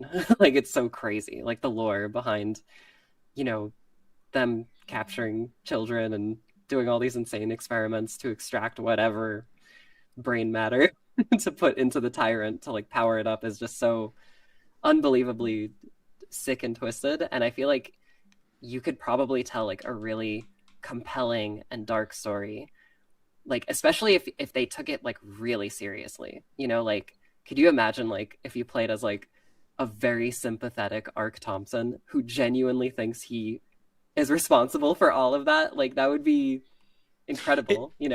It's interesting that you brought up a Survivor, because that's actually one of the few games I have not played. I played Gun Survivor 2. No. I'm fine with the spoiler. That's great. I don't get spoiled about stuff. But that's actually one of the games that Survivor. Like, I have on my PC. I have on my PC, but I still have not. I've been saving it for a stream, and also Dead Aim and Gaiden. Those are the only 3 games that I have never played. And it's funny, Dead Aim was a game that I always looked for as a kid, but I always would find Outbreak File 2 for some reason. I would always find Outbreak File 2, and it's like, I don't even have Outbreak File 1 as a kid. I'm it's why am I finding so many Outbreak File 2s? I don't know. Like, it was hard. But Dead Aim was a game that I actively looked for, but could not get into. And that kind of reminds me, there was one guy, I remember when I went to like this video game store, and he was like, what other Resident Evil games do you recommend as a kid? And he was like, yo, Resident Evil Survivor. That's the game you need to play. And I'm like, I don't really like the cover, if I'm being honest. So I just skipped it, and I should not have skipped it. that was a bad choice.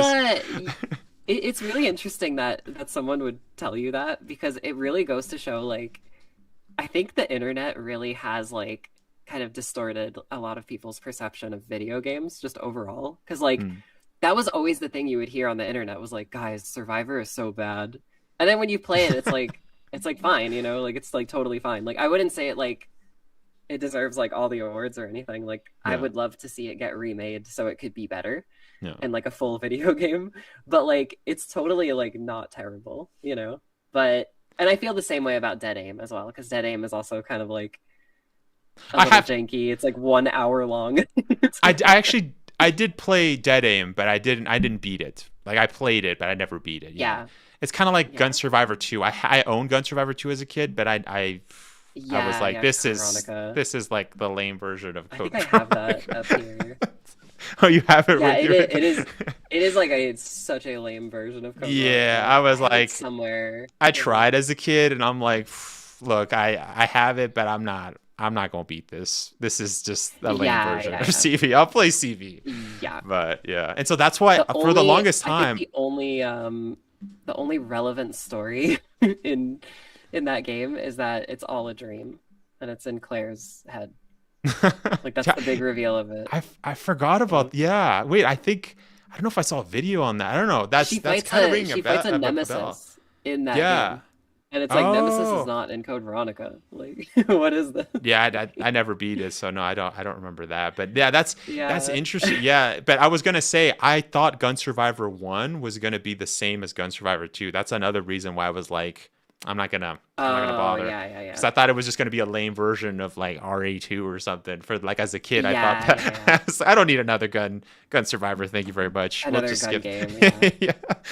No, it is actually like quite interesting. Like, because if you play it and you have like all of the context of like the first 3 games, like it basically has like all the enemies from Resident Evil 1 and 2. So like, you're fighting like lickers and hunters like at the same time. Dang. It's kind of cool. Like, I don't know, like I kind of like Survivor, so that's an easy answer. Like, remake Survivor, make it dark as fuck, make it cool as hell, like make it first person and third person, just like Requiem. Like, yes. That was something else I was suggesting too. I'm like, Capcom, we need to bring freaking first person and third person together, like freaking battle mode in Resident Evil Code Veronica, which is so crazy. Absolutely. I remember saying, like, that was the coolest thing, playing it there. It wasn't great, but it was cool. It was cool for the time. And kind of moving on to with Capcom. Capcom's doing a lot of remakes. They've been very vocal. We were getting a lot of like remasters and stuff. Like, I'm super hyped for like the sequel to Onimusha that's coming out, Way of the Sword, right? Onimusha. Yeah. I hope the pairing is like, because it's funny too. We were talking about pairing, and that's something I forgot to mention about RE6. RE6 was kind of like was that the first game that started pairing? I'm trying to think. It's definitely up there. It's definitely one of the first, but I think the way every game does parrying now is actually like a result of Dark Souls or Demon Souls, I guess. Like, because that was like technically like the very first, like L1 to press to parry, like that's straight out of Demon Souls. But no, for Resident Evil, definitely RE6 had the parry. And then even like before, right? It's like Onimusha. Onimusha was the one that like was doing the pairing system, like Warlords and stuff, which was just I grew up playing 3, But even I didn't know that you could parry. It wasn't like something they explicitly tell you in the game for that. Well, if I remember, maybe I skipped through like files. Can I have to break it to you, but Onimusha 3 actually has the hardest parries out of the first three. Really? 1 and 2 is like really easy to parry Yeah. and get the critical hit that kills them with 1 hit. Yeah. But for whatever reason, Oni 3 is like so difficult to do parries in. Yeah. I can confidently say like what I have played, because I played like a little bit of Way of the Sword. Like the parries are very easy, but it's like really cool. Like the whole game is kind of built around parries and like moving the enemies like in certain directions, like with your parry. Like so you could like throw them like up against a clothesline and like the sheet will like get stuck on their head and they can't see, and then you could like attack them. Like it's super cool. Ooh, that's right. You guys got the chance to play it. Was that the same time as RA9 Summer Games Fest, like June or whatever? So at Summer Game Fest, that was or was that just a show? I think they only had a showcase there. Yeah. It was actually I don't know if I'm NDA'd, but it was I'm not NDA'd. I didn't sign an NDA for this. I actually played it because I did a Comic-Con show where I presented Requiem with Capcom on the main stage, which was like a mind-blowing experience. I was like, how am I doing this right now? This is crazy. But I got to play Onimusha backstage a little bit for like 10 minutes, and I was like, oh wow, this feels great. You know, there's 1,000 people outside just ready to watch this video game. And how are you with crowds? Because not everyone's good at public speaking, and I know it's YouTubers were like in a room in a controlled environment. Dude, it was fucking insane, to be completely honest. 'Cause, like I'm definitely okay with like public speaking, but when I was walking out on that stage, I was like, oh, wow, that is 1,000 people, and they did not move the whole time. They were all there the whole show. I was like, wow, don't say anything stupid. Like, what was funny too is that when I've actually done, because I've never done like a video in front of that many people, but I have had like a bunch of people doing videos in front of, specifically in Calgary Expo, when I've like, for instance, when I interviewed Nicole, which that video is going to come out, the full interview the following week and stuff. But that was funny because there was like a crowd there of people watching, like as I was interviewing Nicole, and you could hear, I think in the previous, like the full compilation of all the interviews I did, you can kind of hear people laughing, but that's how it was during the whole interview. So it almost felt like I was like on that's amazing. I was like on a game show or so. It was funny. It was just, I was not expecting that. It was just the funniest thing. Yeah. But yeah, I think Calgary Expo is because like we do the interview when there's like huge lineups and stuff. So we also I got to be quick. But yeah, I think that's my only experience to that. But yeah, but 1,000 people, that's it was pretty nerve-wracking, but it was fun. I enjoyed it, and I immediately told Capcom, I was like, hey, if you ever do another panel, like let me do it, please. Yeah, like, that'd be great. But that's sick that you got to play Onimusha. Like, and it's funny, has Capcom announced when it's releasing? But I don't think so, right? Like they said it's just this year, but yeah, I don't think they've said that publicly. Yeah. At least I don't think. I don't know. Yeah. Don't say. Don't if you know, don't be leaking. Yeah, I'm like terrified. Yeah. I'm like, oh, shit. But kind of going back to the question, right? What other remake should Capcom make, in your opinion, of another game that they have? That if it was up to you, I would probably choose. Yeah, I would probably choose a more obscure title, like because I know a lot of fans. Because that's the thing, Capcom has so much IP that they just haven't been utilizing. I feel like you could say like so many different games, like Dino Crisis, of course, would be one that fans would absolutely love. The Exoprimal situation, dude. I don't even know what is going on with that game. Like, I feel like again, like I'm not leaking anything by saying this is all my personal opinion. I feel like that was a Dino Crisis game at one point, and they were just like, let's make it a multiplayer game for no reason. Yeah. Little too maybe close they should remake Exoprimal. That's crazy. Yeah, that's yeah. I think Dino Crisis would be super cool to see come back to life. I think Beautiful Joe would be cute. Ooh. They have Kamiya back now. Yeah. God Hand would be super cool. Ooh, I don't know God if they can make another Killer 7, because I think that's like a Suda 51 game, but that would be so cool. Like, yeah. I don't God Hand, I don't think we need that. we don't need like RE5 remake, you know, like the game exists and it's already great, and like you could play it right now if you want. You know, like it's too modern. Like, Yeah. Yeah.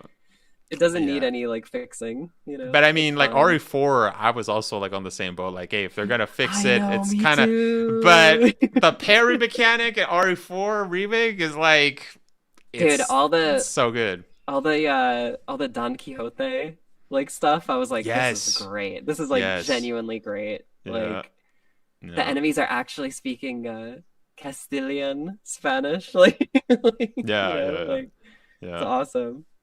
Yeah, and speaking of that, Ganados are great. Oh, that's a good segue. That's a good segue, because I don't know if you've been seeing my clips, but I love asking this question to RE fans. But what is, you know what? Since you're an RE YouTuber, I guess survival or whatever. You know, what did people say? The queen of Resident Evil. Whatever. There's too many titles here. There's too many. But I'm gonna say 5. What's your 5 Ganado voice lines? I'm gonna be a little harder on you. Ganado voice lines. Yeah. Of course, detrás de ti, imbécil. Of course, that's a great one. I like how you added I like how you added the list there. I saw that. I had to do it. I knew you would appreciate it. Gloria Las Plagas is great. Of course.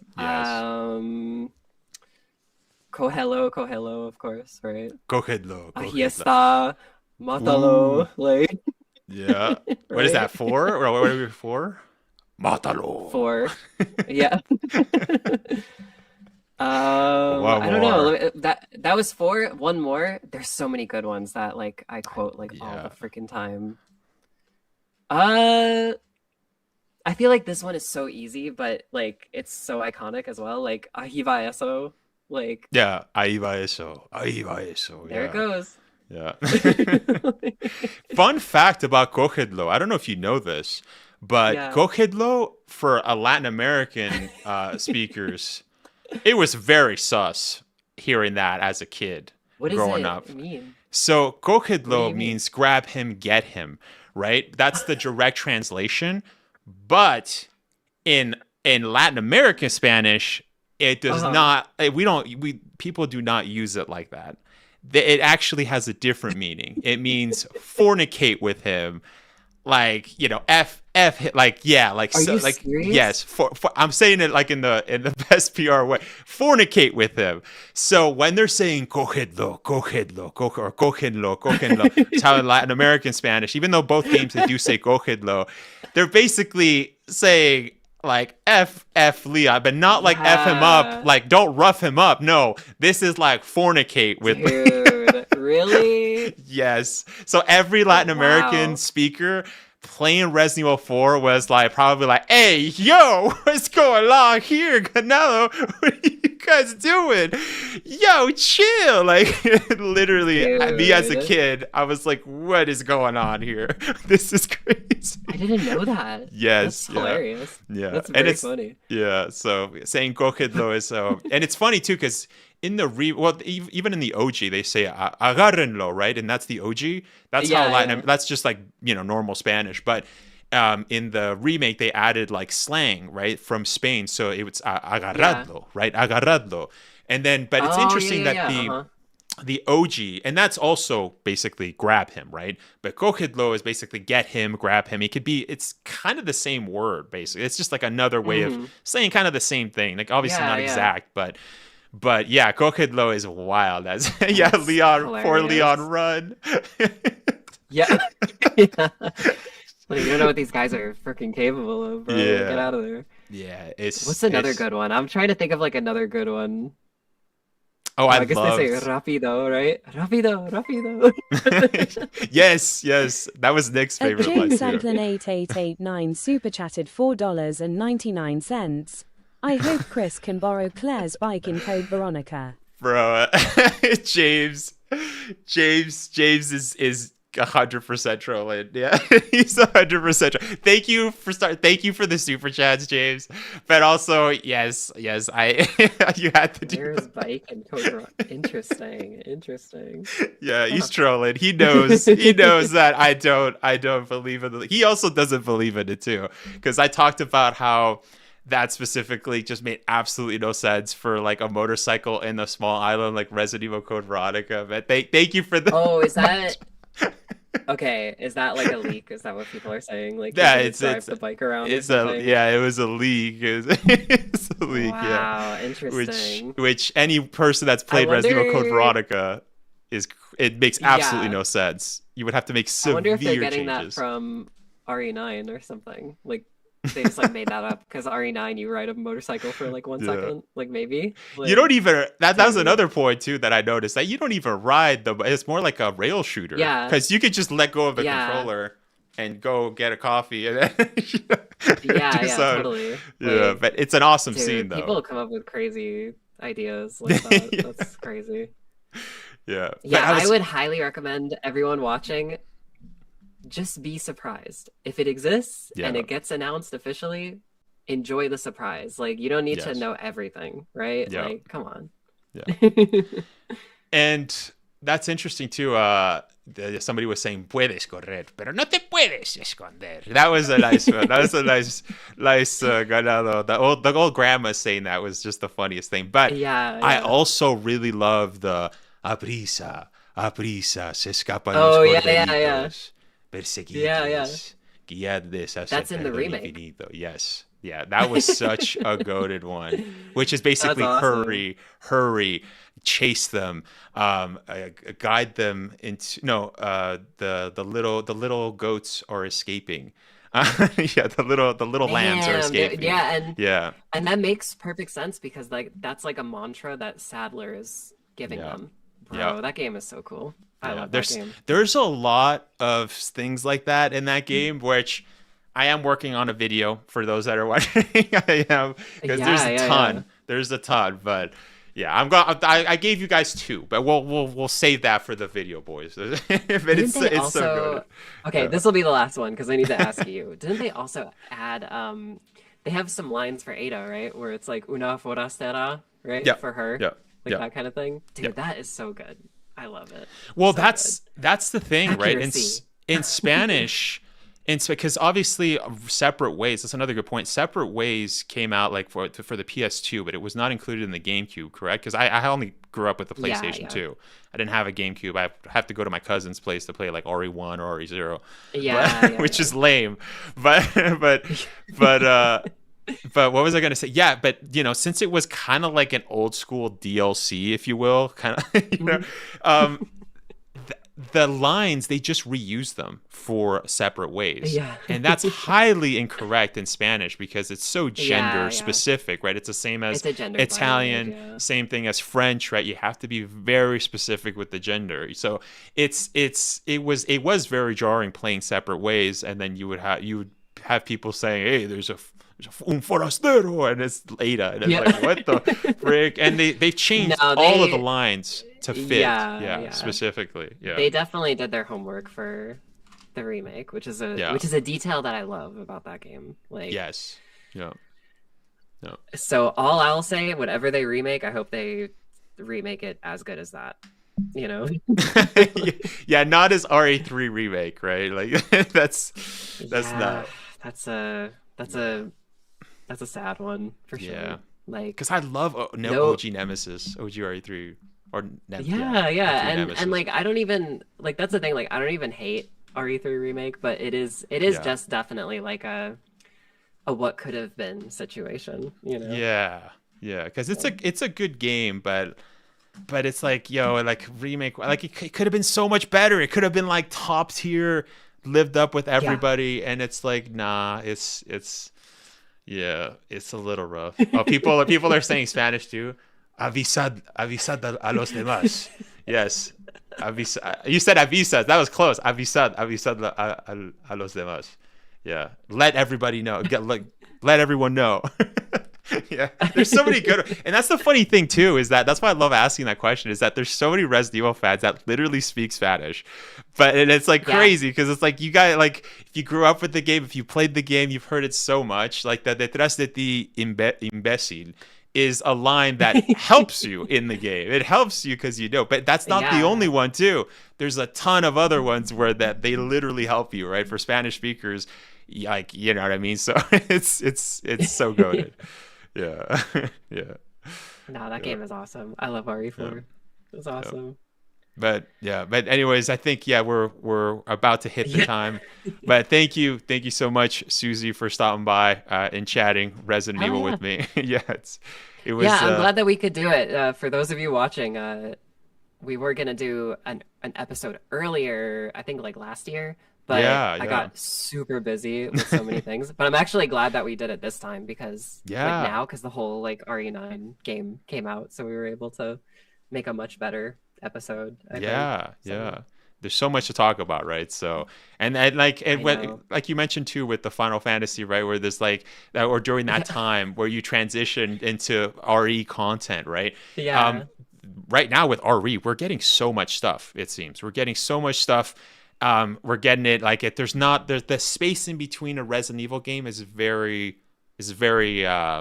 minute, right? It's not as big as it was before, like Ori 7 and Ori 6, right? 2012 to 2017. It's a lot less years, which is super and it's nice. like it's so like I remember back then too. It was just like so like it wasn't a guarantee if things are gonna be great, you know? Like nowadays, like we live in a really great time where it's like, well, you know, I'm disappointed with RE3 remake, but it's still like a super high quality like video game, you know, like like it's not like falling apart or like being glitchy or buggy, you know, like it's still like Capcom quality, you know, which is good. So which has been fantastic. But I was also going to say, do you have any upcoming events or upcoming things? I know you're always streaming, you're working with Capcom, you're doing some awesome stuff. So anything that you want to let viewers know as well? Yeah, I will. That you can talk about. There's a lot of that for sure. All I will say for now is you could find my my normal workflow, which is the videos on the Sphere Hunter YouTube channel, which you probably already know about. But you can also catch me at Summer Game Fest this year, which is next month, where I'm sure there will be more Onimusha. So if you go there, definitely say hi to me if you see me. And what else am I doing? I'm working on a big 30th anniversary video for Resident Evil right now. Ooh. So that's actually why I was replaying RE6 because I was recording it. So I was like, oh. And a lot of games, game voice acting coming up too. I just wrapped like 2 different games the other week. Like I was so busy, and I have another one coming up in like 2 weeks, another job. So I'm gonna be very busy. You're gonna see a lot of me. So. Well, thank you so much for stopping by. Make sure to go follow Sphere if you guys have not already. And thank you everybody for stopping by. Thank you for the super chats and the follows and the subscribes, boys. Anyways, I'll let you guys go. See ya boys. Thanks for having me.